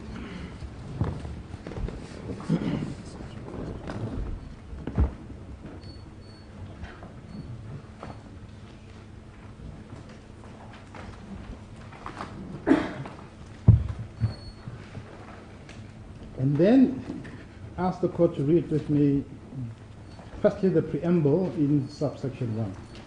The public protector has the power, as regulated by national legislation, A, to investigate any conduct in the affairs of the state, and the rest is there. Can I of course say that there is no debate between the parties that the public protector did investigate that conduct.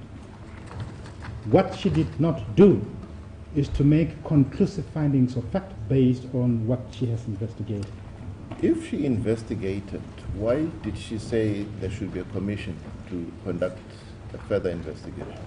Because she did not have the necessary resources, the necessary capacity, and the necessary funds to make conclusive findings of fact. The court knows that in her affidavit, she says that a proper investigation of those allegations would have required the assistance of a forensic investigation. Yes. She did not have that capacity. Yeah. She says to properly do justice to those investigations, you would require something in the order of 31 million rand. Yes. She was given 1.5 million rand. And therefore she did not have the necessary financial resources. I understand that. When you say she investigated, there would be no need for another investigation if she did. There will be, because think about it, Judge President. Yes. Investigations take a different form. Yes. Some allegations may be made, and on investigation they may be put to a person implicated. He or she may admit them, and that will be the end of the investigation. So there is no prescribed one uniform method of investigation. Yeah.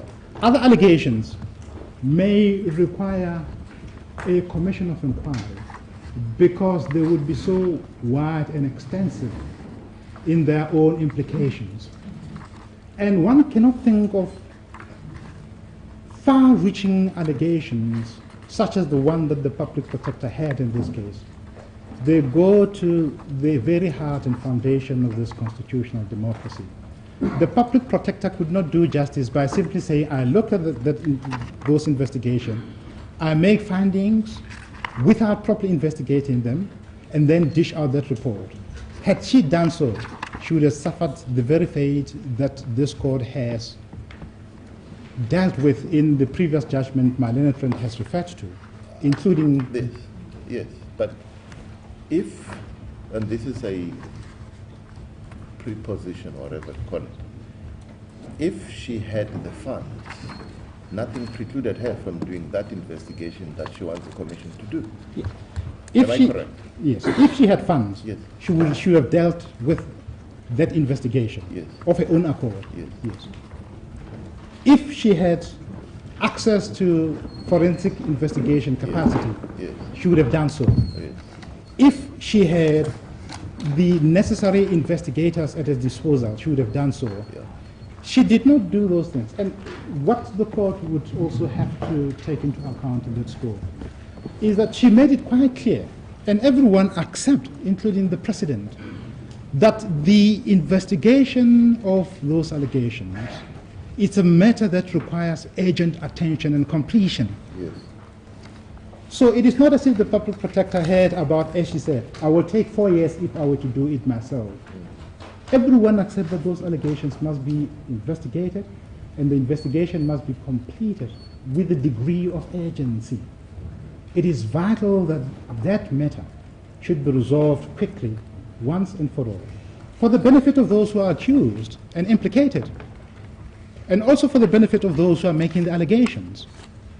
Far more importantly, for the benefit of the public, because it is in the public interest to know whether the democracy that the Constitution has devised and the democracy which electors have reposed in those elected, it is exercised by the true electors and repository of constitutional powers and obligations. So the question of agency becomes vital in the scheme of things.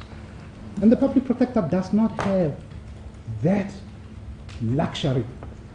And that's the reason why she said, I would refer this to the president to invoke his statutory and constitutional responsibility to deal with that matter, and to do so quite quickly.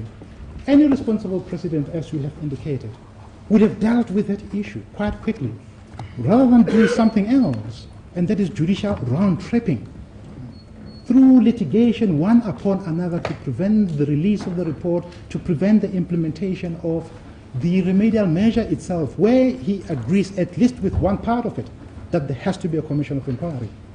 That is accountable exercise and responsive and open exercise of constitutional obligations. Let me get back to paragraph B, because we have agreed that on paragraph A, there is no uniform measure of investigation. An investigation may take different forms. B says, report on that conduct. In this case, the public protector has reported on that conduct. I accept that she did not make conclusive findings of fact. But there is nothing in paragraph B which says that a report has to be based on conclusive finding of fact for it to be a report, properly speaking, under paragraph B. That is not surprising, because investigations are different. Some investigations may lend themselves to immediate findings of fact, but not all of them. And where, for the reasons mentioned by the public protector, which, by the way, have not been disputed at all by the President in his reply, she reports that I am unable to complete my investigation, but there is a need for a detailed, conclusive investigation. The key question which arises will be paragraph C, whether that report would constitute appropriate remedy. And for the reasons that our learned friends who prepared the heads for the public protector have elaborated upon, I simply submit that that report with this remedy is appropriate. Can I, on that score, Judge President, take you to the passages that our learned friends for the President have referred to of the EFF judgment to illustrate that the report and the remedial measures devised by the public protector in this case are appropriate within the meaning of paragraph C of section 1812.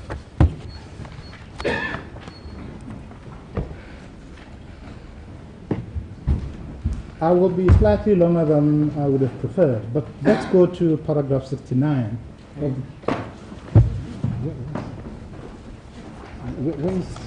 Do you have a bundle of authorities? We have. Okay. 69. You can use the President's bundle. The President's bundle. Yes. Page 70. Page 70. I believe that is page 70 of the President's bundle. Yes.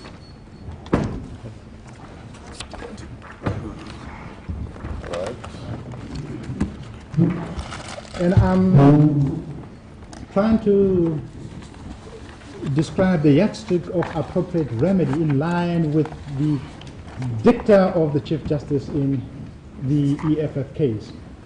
In paragraph 69, the Chief Justice says the following: but what legal effect the appropriate remedial action has in a particular case depends on the nature of the issues under investigation and the findings made. That is a far cry from suggesting that that statement means that the public protector must make a finding of fact in each case when she investigates a matter. That on its own says that it depends on the circumstances of each case and the issues raised under investigation. Then it continues, as common sense, and I underline common sense, and section 6 of the Public Protector Act suggests, mediation, conciliation, negotiations may at times be the way to go. Advice considered appropriate to secure a suitable remedy might occasionally be the only real option, and so might recommending litigation or referral of the matter to the relevant public authority or other suitable recommendation as the case might be. We add there the establishment of a commission of inquiry as one of the possible options open to the public protector. Because those remedial measures are infinite, the desirability of them depends on the facts of each case.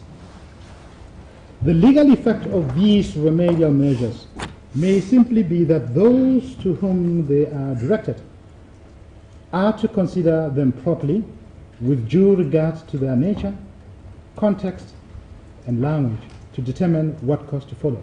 And I emphasize that those to whom they are directed, in this case the President, is required to consider them properly with due regard to their nature, context, and language to determine what course to follow. Here the President has already told us that the course to follow here is the Commission of Inquiry because of the nature of the issues that arise from the Public Protector's report. 70. Why don't you go back to 68? 68. Because I think that's where it should start. At 68, the following is said: taking appropriate remedial action is much more significant than making a mere endeavor to address complaints, as the most the Public Protector could do in terms of the interim constitution. Right.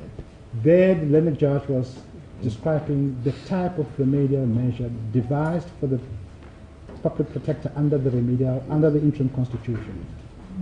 It connotes providing a proper, fitting, suitable, and effective remedy for whatever complaint and against whomsoever the Public Protector is called upon to investigate. May I pause here and make the following submissions? 1, it has to be a suitable, it has to be a proper and fitting, but above all, effective remedy. Yes, that's the fuzzy approach. Indeed. It must be effective. Indeed. Otherwise, it's not appropriate. It is not appropriate.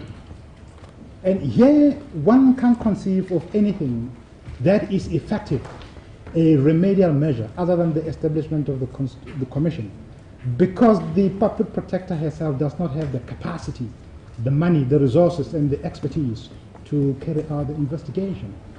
What is quite significant is that, other than to say the matter and the ball must be kicked back to the court of the Public Protector, the President has not suggested any other effective remedy. And that's vital for this court to determine.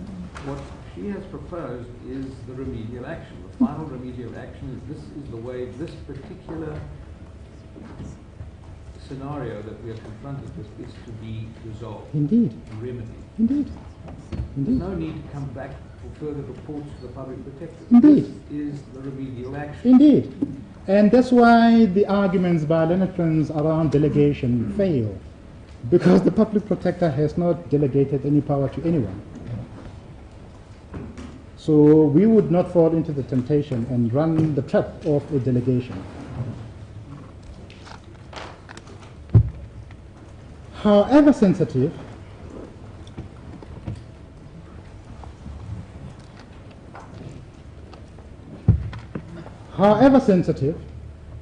embarrassing, and far-reaching the implication of her report and findings, she is constitutionally empowered to take that has effect if it is the best attempt at curing the root cause of a complaint. It was argued by Mr.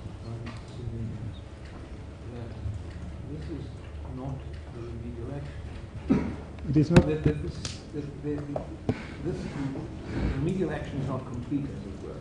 It's necessary to return for a final report to be valid. Yes. We submit that that is not correct. We can understand if the submission is. As I understand this. We submit that if that's the submission, is fundamentally mistaken. Well, the submission is, you, Public Protector, must investigate. And once you've done, you've made your finding that this is what I've looked at and this is what I have found. I therefore recommend that the following corrective action happens. The submission is what the recommended remedial action is not corrective action. It's a further investigation that presupposes corrective action at the end of that further investigation. Yes. The submission assumes that in every case, the Public Protector will have to formally make conclusive findings of fact. we submit that as a starting point, the submission is mistaken, because there is nothing in paragraph A to C of section 182(1) that requires the public protector to make those findings of fact in order to devise an effective remedy. If I gather correctly, the effectiveness of the remedial action, according to the public protector, is to ensure that the complaint is investigated. Further, what is then the effectiveness? Does it end there? No.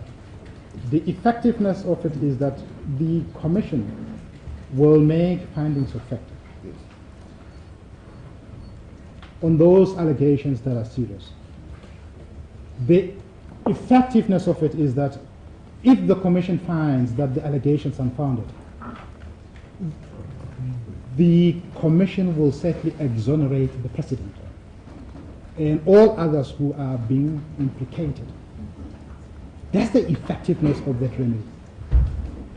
The effectiveness of it is if those allegations through the process of a commission of inquiries are found to have some evidentiary basis, logically, the commission will make recommendations on how those findings must be implemented.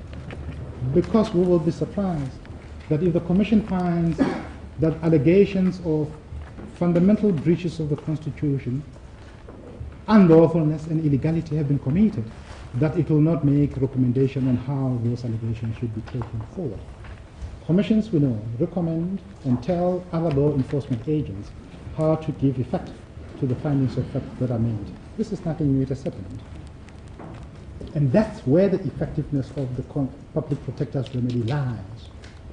It lies for the benefit of the president and those implicated. It also lies for the benefit of those who are complaining, but above all, in the scheme of conflicting personal interests, for the benefit of the country as a whole, that we too, who make these submissions before the court, have the assurance that the state has not been captured in the manner alleged. Paragraph 70. Can I go to paragraph 70?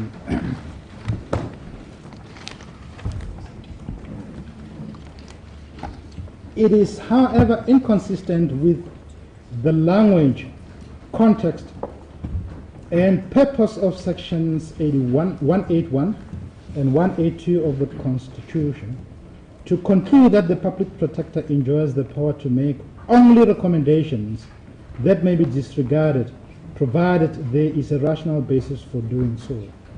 Let me stop here and say that in this case, there is no rational basis for disregarding the public protector's remedial measure, other than the suggestion that the president does not want to act upon dictation. I'll get back to the question of interpretation of section 84 to show that this is not a dictation. Every complaint requires practical and effective remedy that is in sync with its own peculiarities and merits. It needs to be restated that it is the nature of the issues under investigation, the findings made, and the particular kind of remedial action taken, based on the demands of the time, that would determine the legal effect it has on a person or body or institutions addressed to it. And these are practical measures. These are matters of common sense. These are matters of effectiveness. There is no one single yardstick of the kind suggested by Leonard Friends that in every case there has to be a finding of fact. I ask the court to note paragraph 71 because it has all the other elements of what is situational. I'm not going to read them.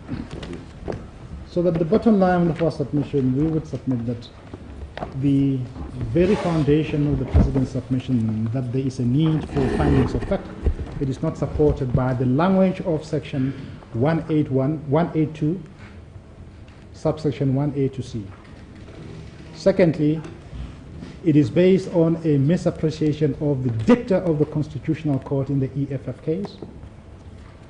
Thirdly, on the facts that are common cause the remedial action devised by the public protector, absent factual findings on the complaint, is effective as it is necessary, and by all accounts, the need for the commission is accepted by all concerned, except dictation. Now let me go to the question of dictation.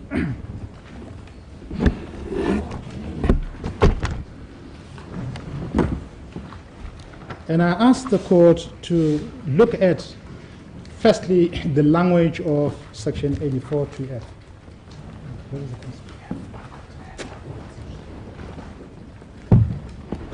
I don't know where the Constitution in the bundle of the President fits. It's not there. It is not there, but it is a short provision. Can I read to the court?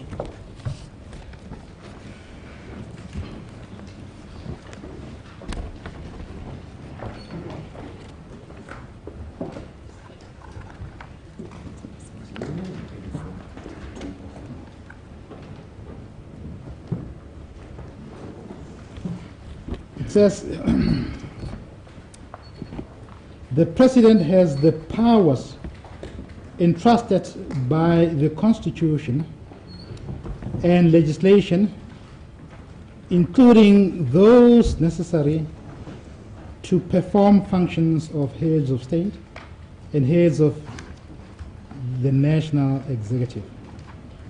And then subsection 2 is quite important. And I ask the court to note the express language used there. The President is responsible for appointing commission of inquiry. Can I pause there and respectfully suggest that the use of the verb responsible by the drafters of this provision was not a mere accident of formulation. It was a deliberate formulation to indicate the true nature of the powers of the President. And we know that in simple English parlance, responsible implies an obligation to fulfill according to the demands of the situation at a given time.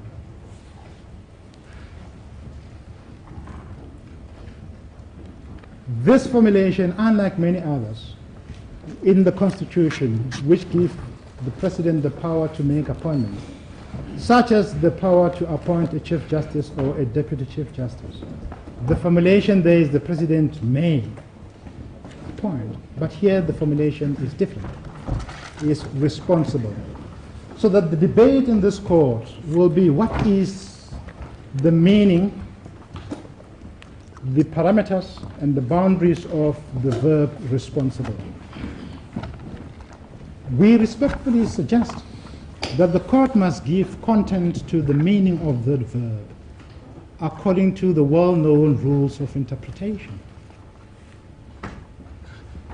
The first rule that we rely on is the rule formulated by the Constitutional Court itself in the first UDM judgment.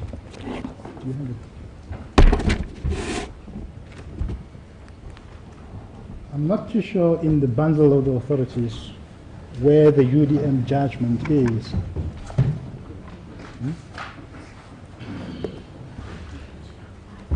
Five?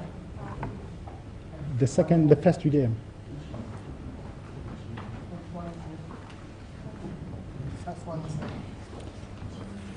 I believe it's 510. I take it your legal team let you down. Can I reserve my comments? I'll take it up with them after we have made submissions. What page? 5? I believe that there's a bundle which is now ready to be handed up. I don't want to burden the court with extraordinary paper, in addition to the burden that is now facing. Combined agreed bundle. It's not a... You're going to hand up your own bundle? Yes. Let me not go there because my submissions are fairly straightforward. Right. I'll read this paragraph. It's fairly short, a paragraph. Sorry, you're quoting now from a judgment for which you don't have sight. So 510 of the 510 No. It's a judgment that we reference in our heads. Can I tell the court where the judgment will be found? Yes. To the paragraph, because we at 510. That's not the judgment I want to refer to. Is it not? No.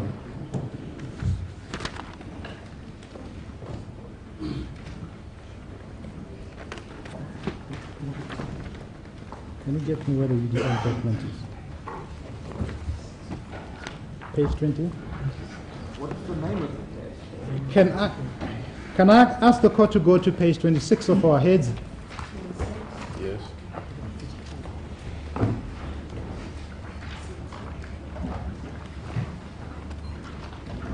And ask the court to consider paragraph 34.3. And the court will see that in footnote 79,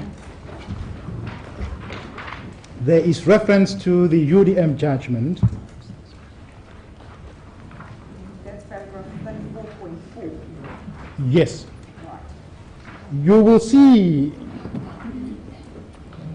Justice Hughes, that in that paragraph, those who formulated the heads for the public protector referenced paragraph 83.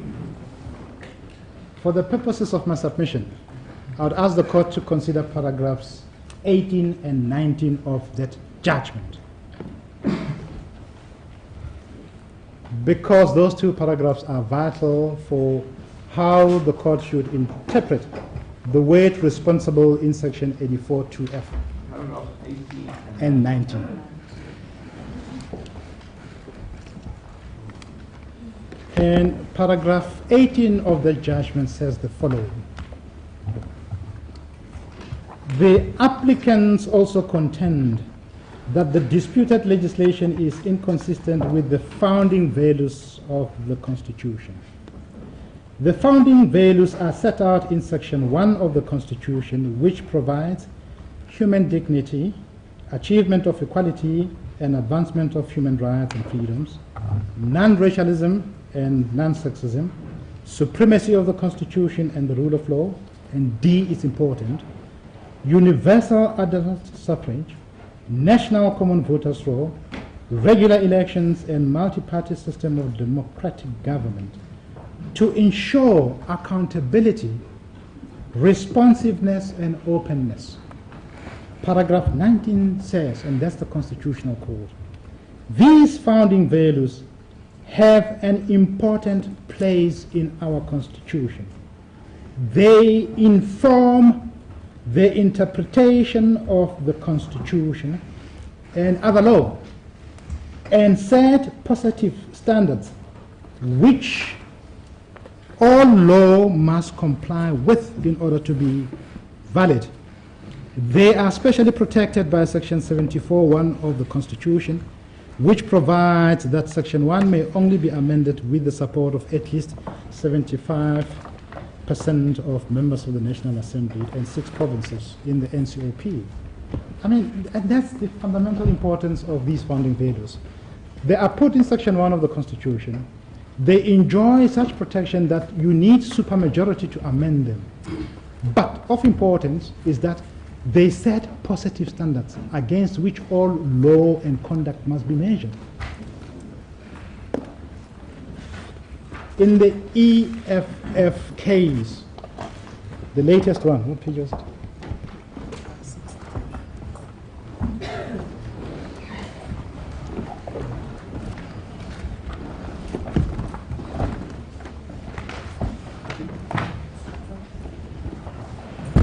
Page?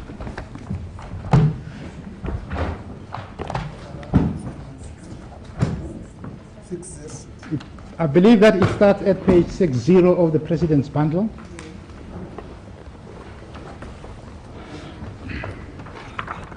And it's paragraph 1 of the judgment. Page 61.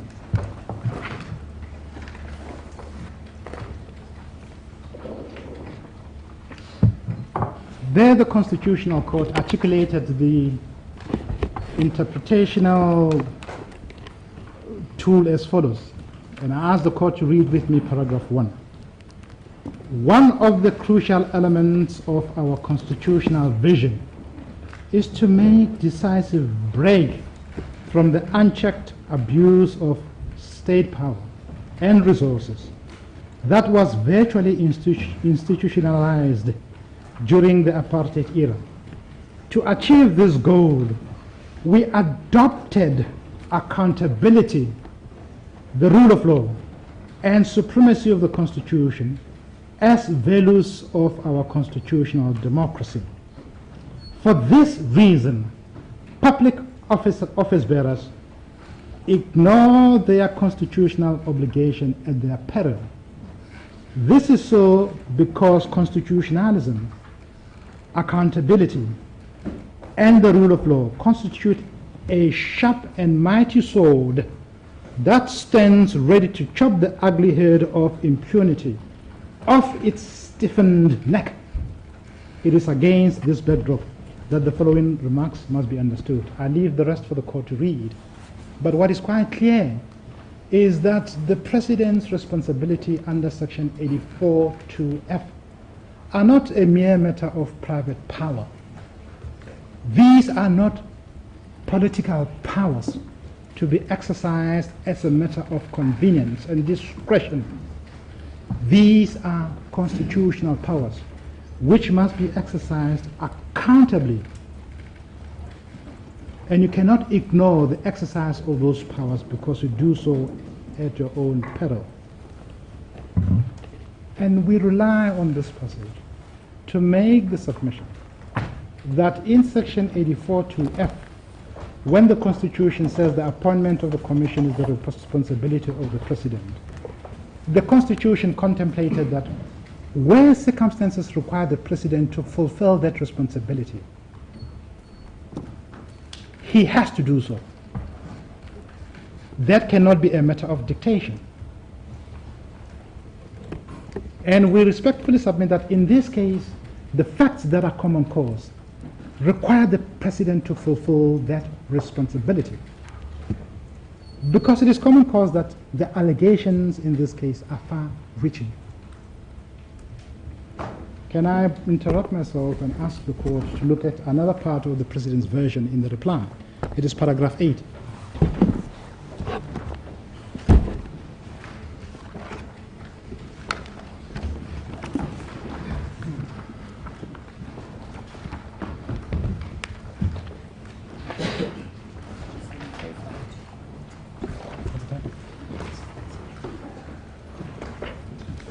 I'll complete this part of my submission before the lunch adjournment. But paragraph 8 is on page 430.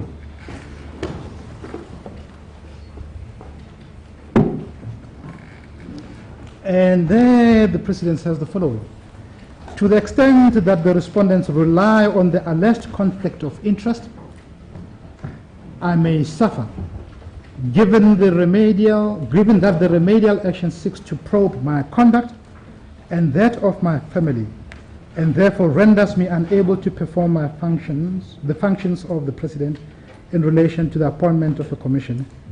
The remedial action is unconstitutional. I draw the attention of this court to this paragraph to show that the opposite is true.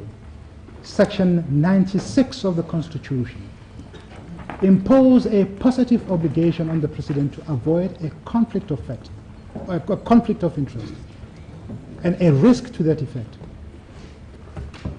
They also impose the obligation on the President to avoid making use of information in order to benefit himself or other persons. I'm not suggesting that in this case allegations to that effect are founded, but what is quite clear is that allegations of that kind have been raised and require proper probing, because that's an obligation he has under the Constitution, and that is Section 96.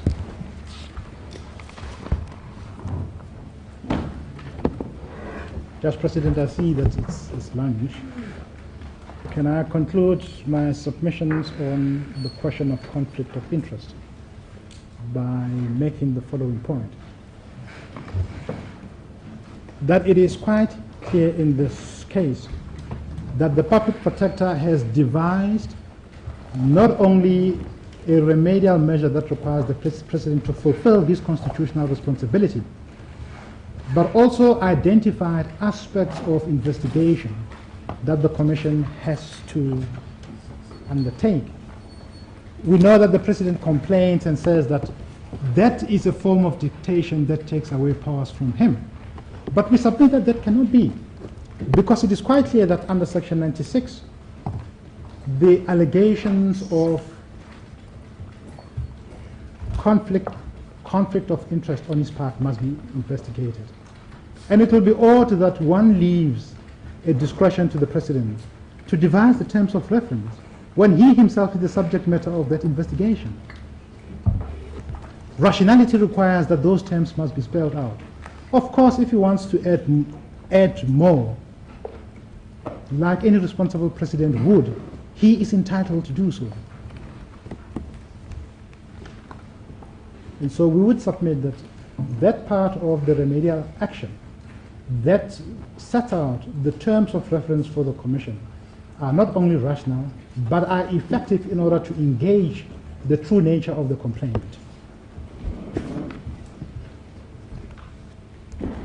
I'm going to go through two other tools of interpretation after lunch in order to persuade the court that the purposive construction of the word responsible in this case requires that the court should uphold the remedial action devised by the public protector.